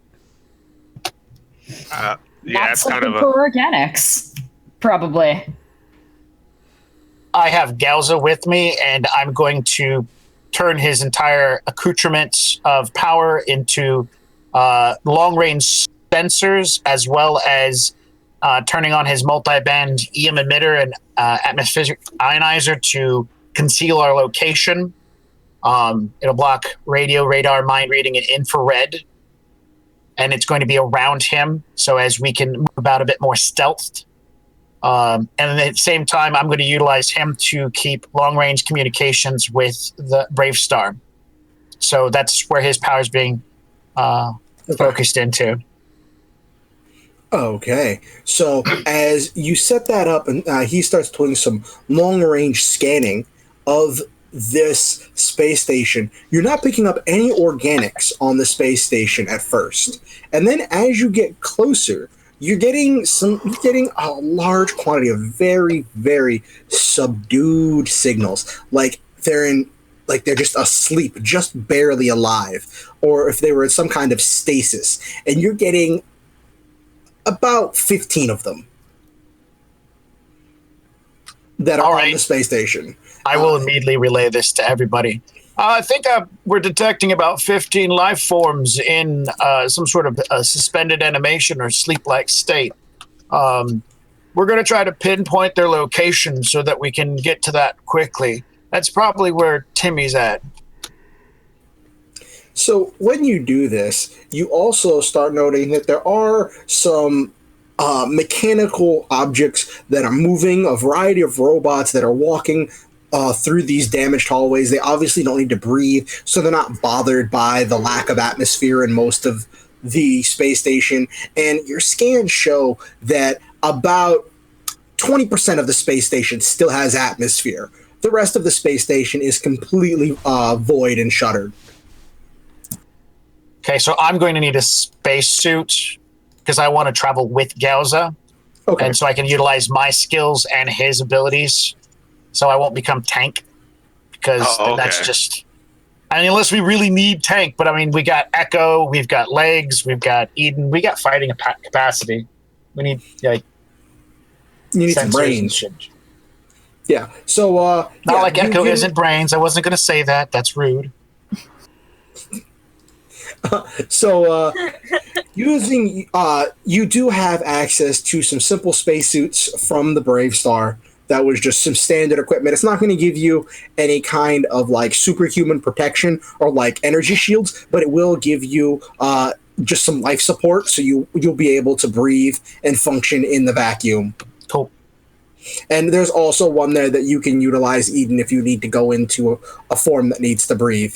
Right. I would have that on, but still be, Space Ghost for now. Space Ghost. Okay. Wow. The song all right. is in my head now. Good. As you're pulling up, you see that there are 4 docking clamps. One of them is currently occupied by the other ship, and they're on the cardinal directions north, east, west, south, or as close to them as you get on a spaceship that's rotating. But it's a circular ship, so the points on the compass, if that makes any sense. Okay. So if you would say their ship is on the east, the far right, if you were looking down, which clamp do you want to park at? Or do you want to not park at a clamp at all and just like jump out and try to free fall through zero gravity to one of... Uh-oh. You froze. Oh, no. Yeah. Uh-oh. Gonna blame Supplice again. He moved a bit. He's moving again.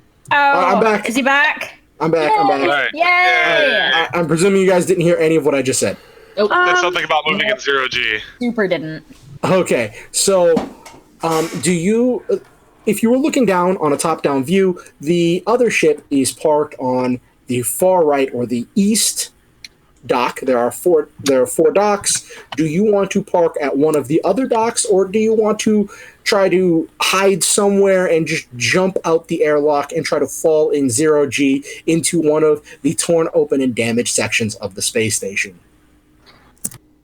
I do have, like, flight that would be able to propel us, like, through space.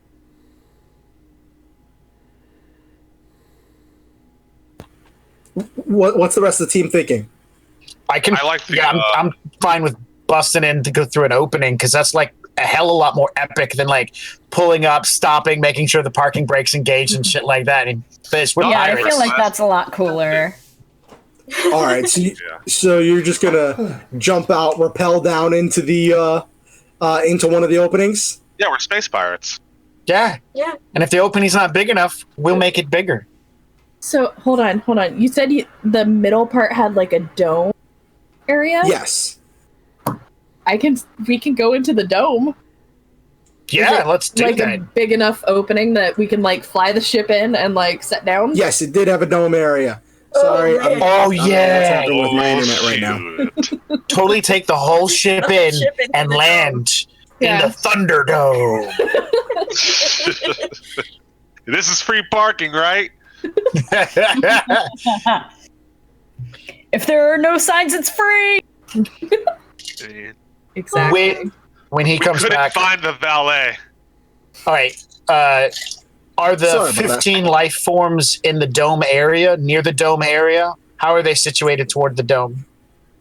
They are currently located in the very center of the dome. Okay, I inform the crew and say going into the dome will be the best bet, but it's probably going to be heavily guarded, so I'm going to become tank. Can you remember to close doors if need be? Oh, sorry. Well, the center part is going to be heavily guarded, so I should probably become tank. But unfortunately, due to the amalgamation between our two genetic codes, unless you guys really think I should, not bring tank. I don't know. What do you think? Because I don't want to make a decision. At this point in time, also your long-range scans are showing that the mechanical objects that are walking around near the dock. They're situated at each of the 4 docks, but none of them are currently in the dome. Yeah. So if we're quiet, we can get in there and possibly get out quickly. True. You need a super skilled pilot to be able to pull into that tight opening in the dome without making any noise. Heyo. We may also have to do some. We have a very skilled pilot. It's true. I can get us in, like the dome. I can get us in the dome? Yeah?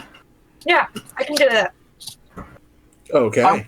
I want to aid by making sure to do an in-depth scan of the area, looking for a good landing place away from the 15 individuals. That way,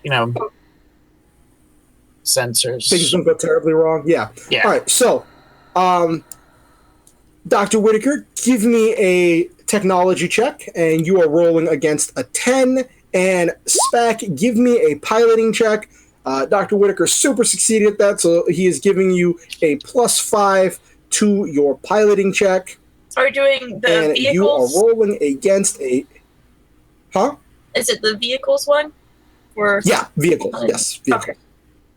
All right. I gotta use my thing. Yeah, you might want to use your thing then. There we go. There we go. Because that wasn't that one. I know. This happened. This is the second time. It's been like, that one. No. Yeah. All right. So you are able to successfully maneuver. You had to beat a 32, and you successfully beat a 32. Yay! You got a 34 there. So you successfully managed to maneuver this ship in, sliding through. It's moving like you're just a hot knife through butter, going through a tiny opening that's just big enough for the hummingbird to zip through. And you are dead silent because of the dampeners that are being put on by Gauza and by the protection, making you guys unseeable and able to slide through things from Eden. And you come down and you put down just fine, and you manage to land. Don't make a noise. When you do the scans, it doesn't seem like you've tripped any kinds of alarms yet. So, what's your plan now that you've landed? I'm going to devote all of Gauza's special equipment from concealment and communications to... is this area sealed? Can we breathe and live in this or not? No, it is not. Okay, then we've got power suits on. Is it open to outer space? Yes. Okay, then he'll devote from communications to... he'll activate his radiation shielding for the non-radioactive, for myself and Eden, so we won't be affected by that. It gives us immunity of 5 and affects an area around him and others. All right. And then he puts a little bit of power into his flight and his blaster, so we can kind of hover around. And I'm going to be hanging. I'm going to be hanging onto his back. If we now, have you emptied him from the alcohol yet, or is he still sloshing? I'll reach down to his foot and open a drain valve after we step out, so as he's walking around, it's just pouring out of it. Wait, where is this drain valve located? Hey, it's his pinky toe. Oh, that's not nearly as bad as I thought it was going to be. Why is he not wearing shoes? He doesn't need to wear shoes. Everything in the place is kept clean by Walter. That's true. He also doesn't like shoes. He needs a pair of Nike He slides. barely likes underpants. We aren't having the conversation about what it took to get him to wear underwear. Or the trauma that he inflicted on everyone. Oh, those pre-underwear days, yeah. Yeah. Just imagine wrapping him around the the air duct with no underwear on. It was so traumatic. We I would made it like prefer a not time. to. Like the year is 2000 AU after underwear. So, can we see where these life forms are before we get out of the ship? All right, so give me a technology check, Dr. Whitaker, because you're on the scanners and on the sensors. Okay, I'm utilizing him, so he's going to assist me. Gauza is going to assist me. This is his technology check. Okay. And this is my technology check. Okay, so with your use of the scanners, you see that all 15 of them are currently located in sealed stasis pods, less than a quarter mile from you guys inside the dome, and they all appear to be connected to some kind of a quick release, like they were designed to be pulled out and loaded into something. I want to relay this information, and if I'm capable of it, I want to provide an overlay map for all the members, put it into their comms or whatever devices they use, like spacesuits and whatnot, so that we all have like an overlay giving us an idea where we're at, what we're looking at, which direction we need to go, and stuff like that. Okay, so everyone has a map, you know where things are, you know what you need, you know where they are, and what is your plan for getting them out?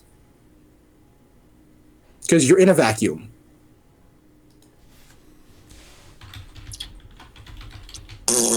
Are they in, like, stasis pods? Yes, they are. They're in stasis pods that are currently mounted in docks. The docks appear to be from his scans. It looks like you can tilt them and slide them off. It looks like they're designed to be offloaded onto a ship. Okay. How big is our, I guess, storage area in the ship versus how many of these? Like, how many can we fit in? You have enough space in your cargo area because, if you remember, on the ship there are no dividers dividing the different sections of the ship. The entire inside of the ship is one giant big room. There is enough space on the back of the ship to fit all 15. Okay. We can do that. So maybe Dr. Whitaker can, like, go down there and start unplugging them, and then we can have like a chain of people running back to the ship, and we just like push them since it's zero gravity. Oh, I mean, is that what everyone wants to do? Yeah, I think we can spitballing do a rescue operation first, and then we can come back and kill the robot. I mean, interrogate the robot. Who's going to stay with me while I'm out there detaching all this other than Gauza? I will. Be there. I mean, we're as long as somebody else is there than Gauza, that'll be fine, because he might need to assist me, though he can defend my position. Okay, good. Good. Okay. We got you. It's fine. It's fine. It's fine. We got this. Great time. What we gotta do is pass him over to Eden, and she'll ghost him into the ship. Yeah. And I'll stand on standby. And we can have Echo back at the ship, attaching them to the ship's power source so that they can not miss too much, be left on their battery supports. Yes, that sounds like a good idea. All right. Okay. All right. So, Dr. Whitaker, I need you and Gauza and Legs to give me stealth checks. Right. All right. I will tuck the gun away. And all right, so when you tuck the gun away, you go invisible.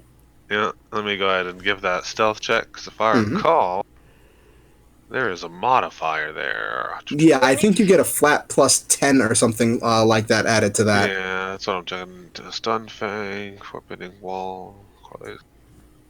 Unliving. Is there gravity in this part of the station? No. Well, there's Okay. there's limited gravity. Like, it is... We're just being pulled around by the mass of everything around here. Yeah. Okay. Yeah. It just says Concealment 4 and Blending at half speed. Okay. So that means if you move half speed, you pretty much auto-succeed all visual stealth checks. Oh, okay. Yeah. The doctor's not going to stealth. He's just going to be carried by Gauza. Okay. Gauza has a ion pulse generated engine that actually can stealth. Okay. So he can fly and stealth at the same time. So all my stealth roll is dependent upon this little guy succeeding, All right. which that's his stealth roll. Oh, that's not a bad stealth roll. That's a 28. So Dr. Whitaker will climb up onto his shoulders, Mhm. and then he puts his arms around his chest, and then wraps his legs around the little midget guy, who then walks out the door like he's wearing an oversized blue backpack with a frill on it, and starts floating off. And we're still trailing alcohol out his pinky. Yeah, So, let's turn that off. We don't need a trail for now. don't want a fire trail? Yeah, no. You need oxygen to have a fire. It's okay. So, you manage to move along sneakily, and you manage to get there with making minimal noise, and you get there and you see there are 16 pods, but only 15 of them have people in them, and they look like they are mounted and ready for detachment. And when you get there, you see the last pod that has a person in it has Timmy in it. Okay, he's the first one to go. Okay, so I'm going to need a technology check from Dr. Whitaker, and Gauza can assist, and I'm going to need a perception check from Legs. Oh boy. How difficult is this tech check to detach these guys? You have to beat a 22. Okay, I've got that in spades. So this is my tech for Dr. Whitaker. I can easily beat that every time. He can try to do one on his own, so let's see how that works out for him. Mhm. Yeah, that's a big fat no. Okay. I'm sitting So- off a distance saying, no, just red, green, blue, blue, green. The long green the second time. Red, blue, blue. Oh, God, just stop touching things. I have no So- stealth skill, I'm sorry. So And I'm at this, talking to him from a distance. Like So- it doesn't click. so I at thought this you guys point, like talk silently to each other in your heads or some shit. no, that Oh, would yeah, make I too much forgot. sense. We do have one of the, yeah. Never mind, I'm not talking out loud. I've been saved. There's my hero point. I use a hero point to whisper. All right, so at this point, Legs, your perception check means that you're able to look around and you can tell that there's no one in the area right now that's currently looking for. And Dr. Whitaker, you are very easily able to get Timmy disconnected and get him out and ready for transport. But because Gauza failed by 2 degrees of failure, he is having a really, really hard time, and he accidentally trips an alarm. And lights start coming on all over the space station. And then, now, since you're in the space, you can't really hear anything because you're in zero gravity, and that's how space works. But you can see lights coming on, and you can see movement behind the windows, and you see doors starting to open, and you see a large number of mechanical beings coming through a lot of the doors in the 4 cardinal directions, and some things that you thought were trees or mailboxes or things in this urban area are actually turning out to be mechanical beings that were disguised, that are currently changing into bipedal forms with weapons and blades and running straight towards you. Well, that's my cue, guys. But boy! So, Dr. Whitaker and Legs, you are the first ones to see this happening. What is your reaction right now? Okay. You know what?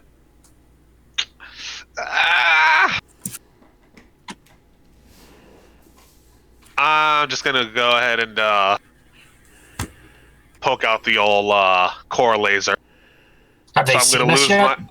Well, they don't seem like they're locked onto you, but they're running in your direction. Oh, okay.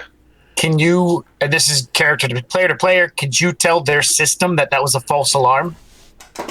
I mean, I'm good with computers, but I'm currently saving people. I kind of try to, like, hack them, do a general hack, just kind of like... Yeah, can I, like, hack the alarm or something to make it look like a false positive? Or maybe do another alarm, a reset. Just like, All right, so give me a technology check, and this is going to require technology and a deception. That is a nat 20, so you have succeeded the technology check. Yes! So I am going to... So you have to do a deception check, and I am giving you, because of this nat 20, I am giving you a +5 on the deception. You have to beat a 22. Well, it was an 8. I'm going to go ahead and roll a hero point. Or my one hero point. Do it.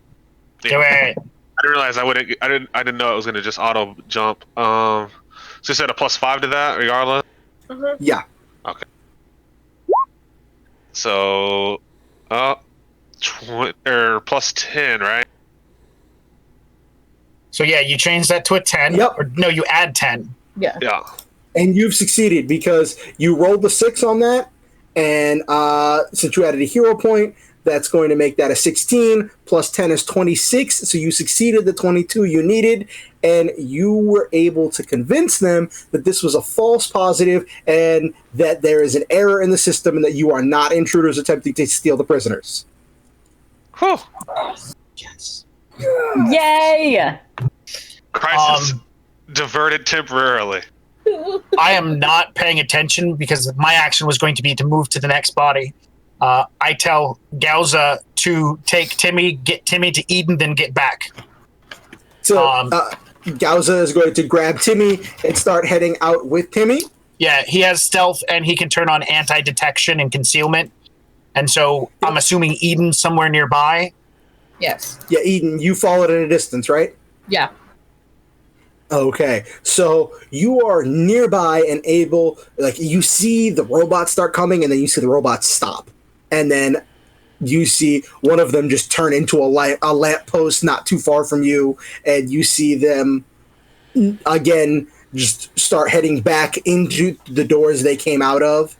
And you see Gauza come floating to you with a slosh, but you hear it through the microphone in your helmet, which means his mic is on. Awesome. Inside of him. Mm-hmm. And, and he arrives, and he's there pushing the little tube, and you see Timmy's inside of the little tube. Timmy! All right, give me a perception check. Okay.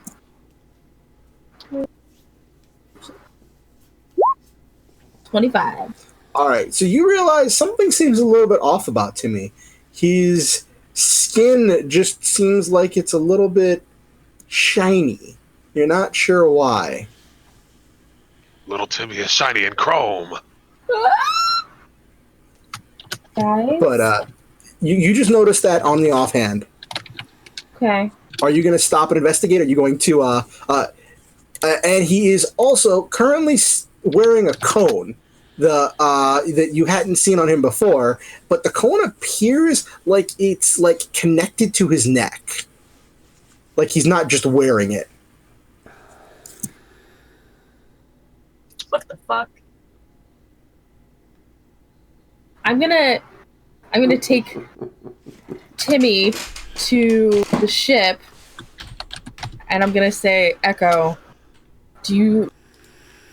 I think there's something wrong with these people. What do you mean? Well, Timmy looks shiny, and why is he wearing a cone, and why is it like does it look like it's part of his neck? Yes. Okay. That is not right. Biologically speaking.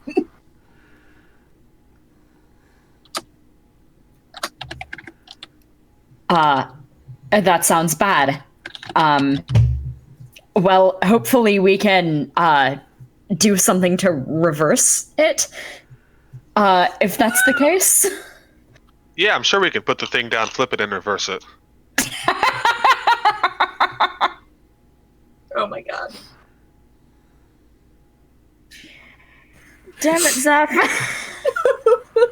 So, Echo, as you look down at Timmy, you see he looks like his joints look very robotic.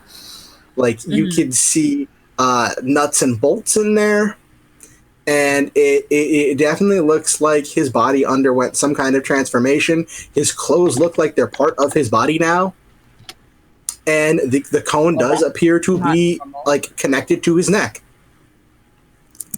Like he's got a high collar. Yes. Strange. He's so happy. Is the cone see-through? No. That's funny. I love it. So he's like a giant teacup. Yeah. Cyborg teacup. Did they turn him into a robot? I don't know. You the expert, you tell me. Yeah. You do some medical eyeballs on him or something.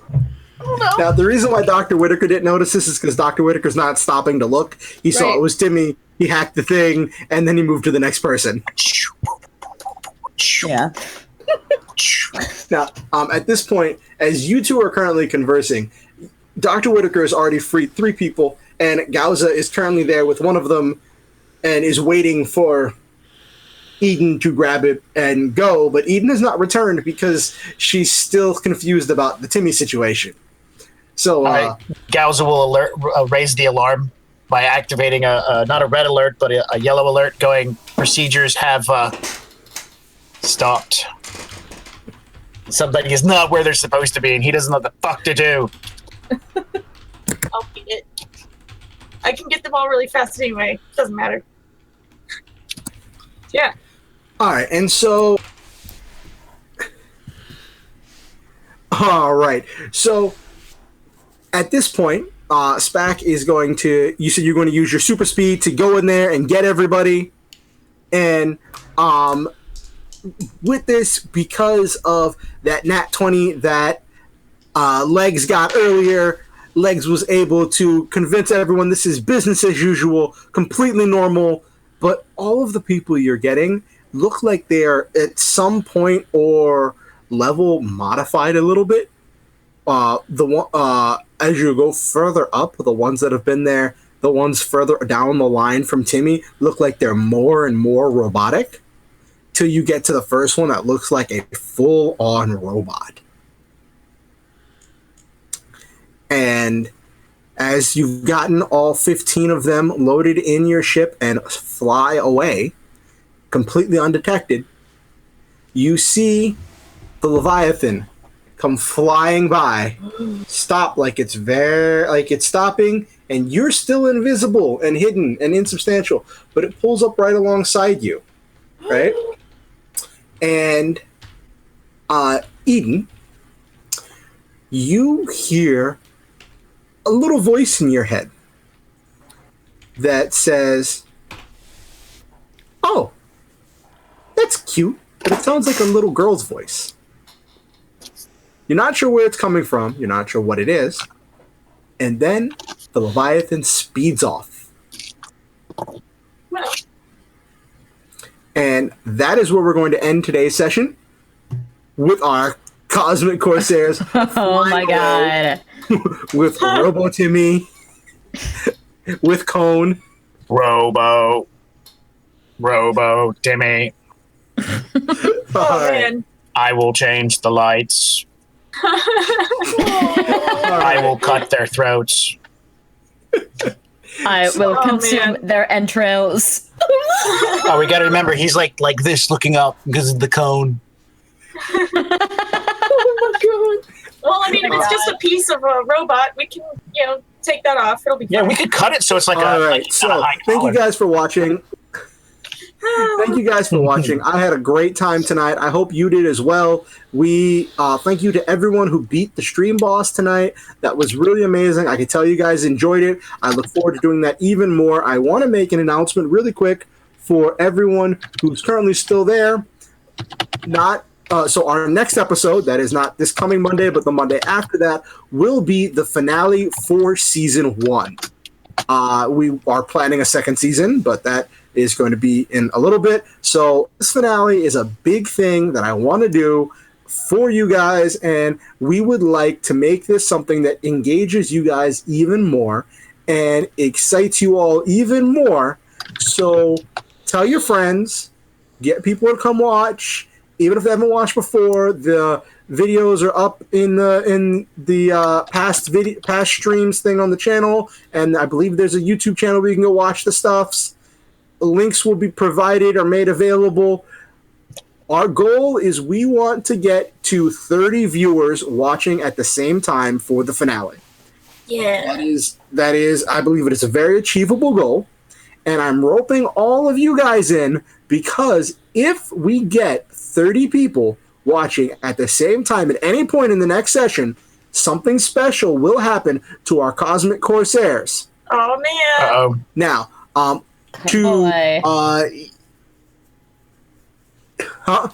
and now to Radio Free Supplies, those hero points that you gave to the villains and to other people, don't worry, those weren't wasted. Those were actually used to commit other acts that the heroes will be finding out about next session.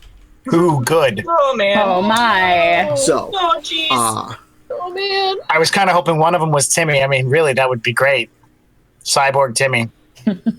yes. Yeah, I don't know if, I know my connection went a little weird. Did you guys hear everything I said? Was everything good? Cool. Yeah. Yeah. Cool. Yeah. All right. Cool.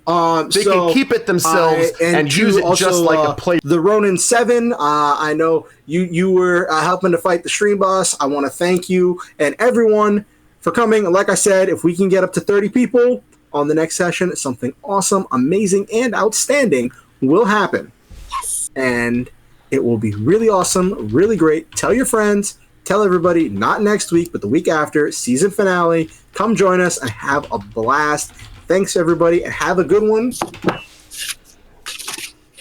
Bye. Bye. Bye. Bye. Good night.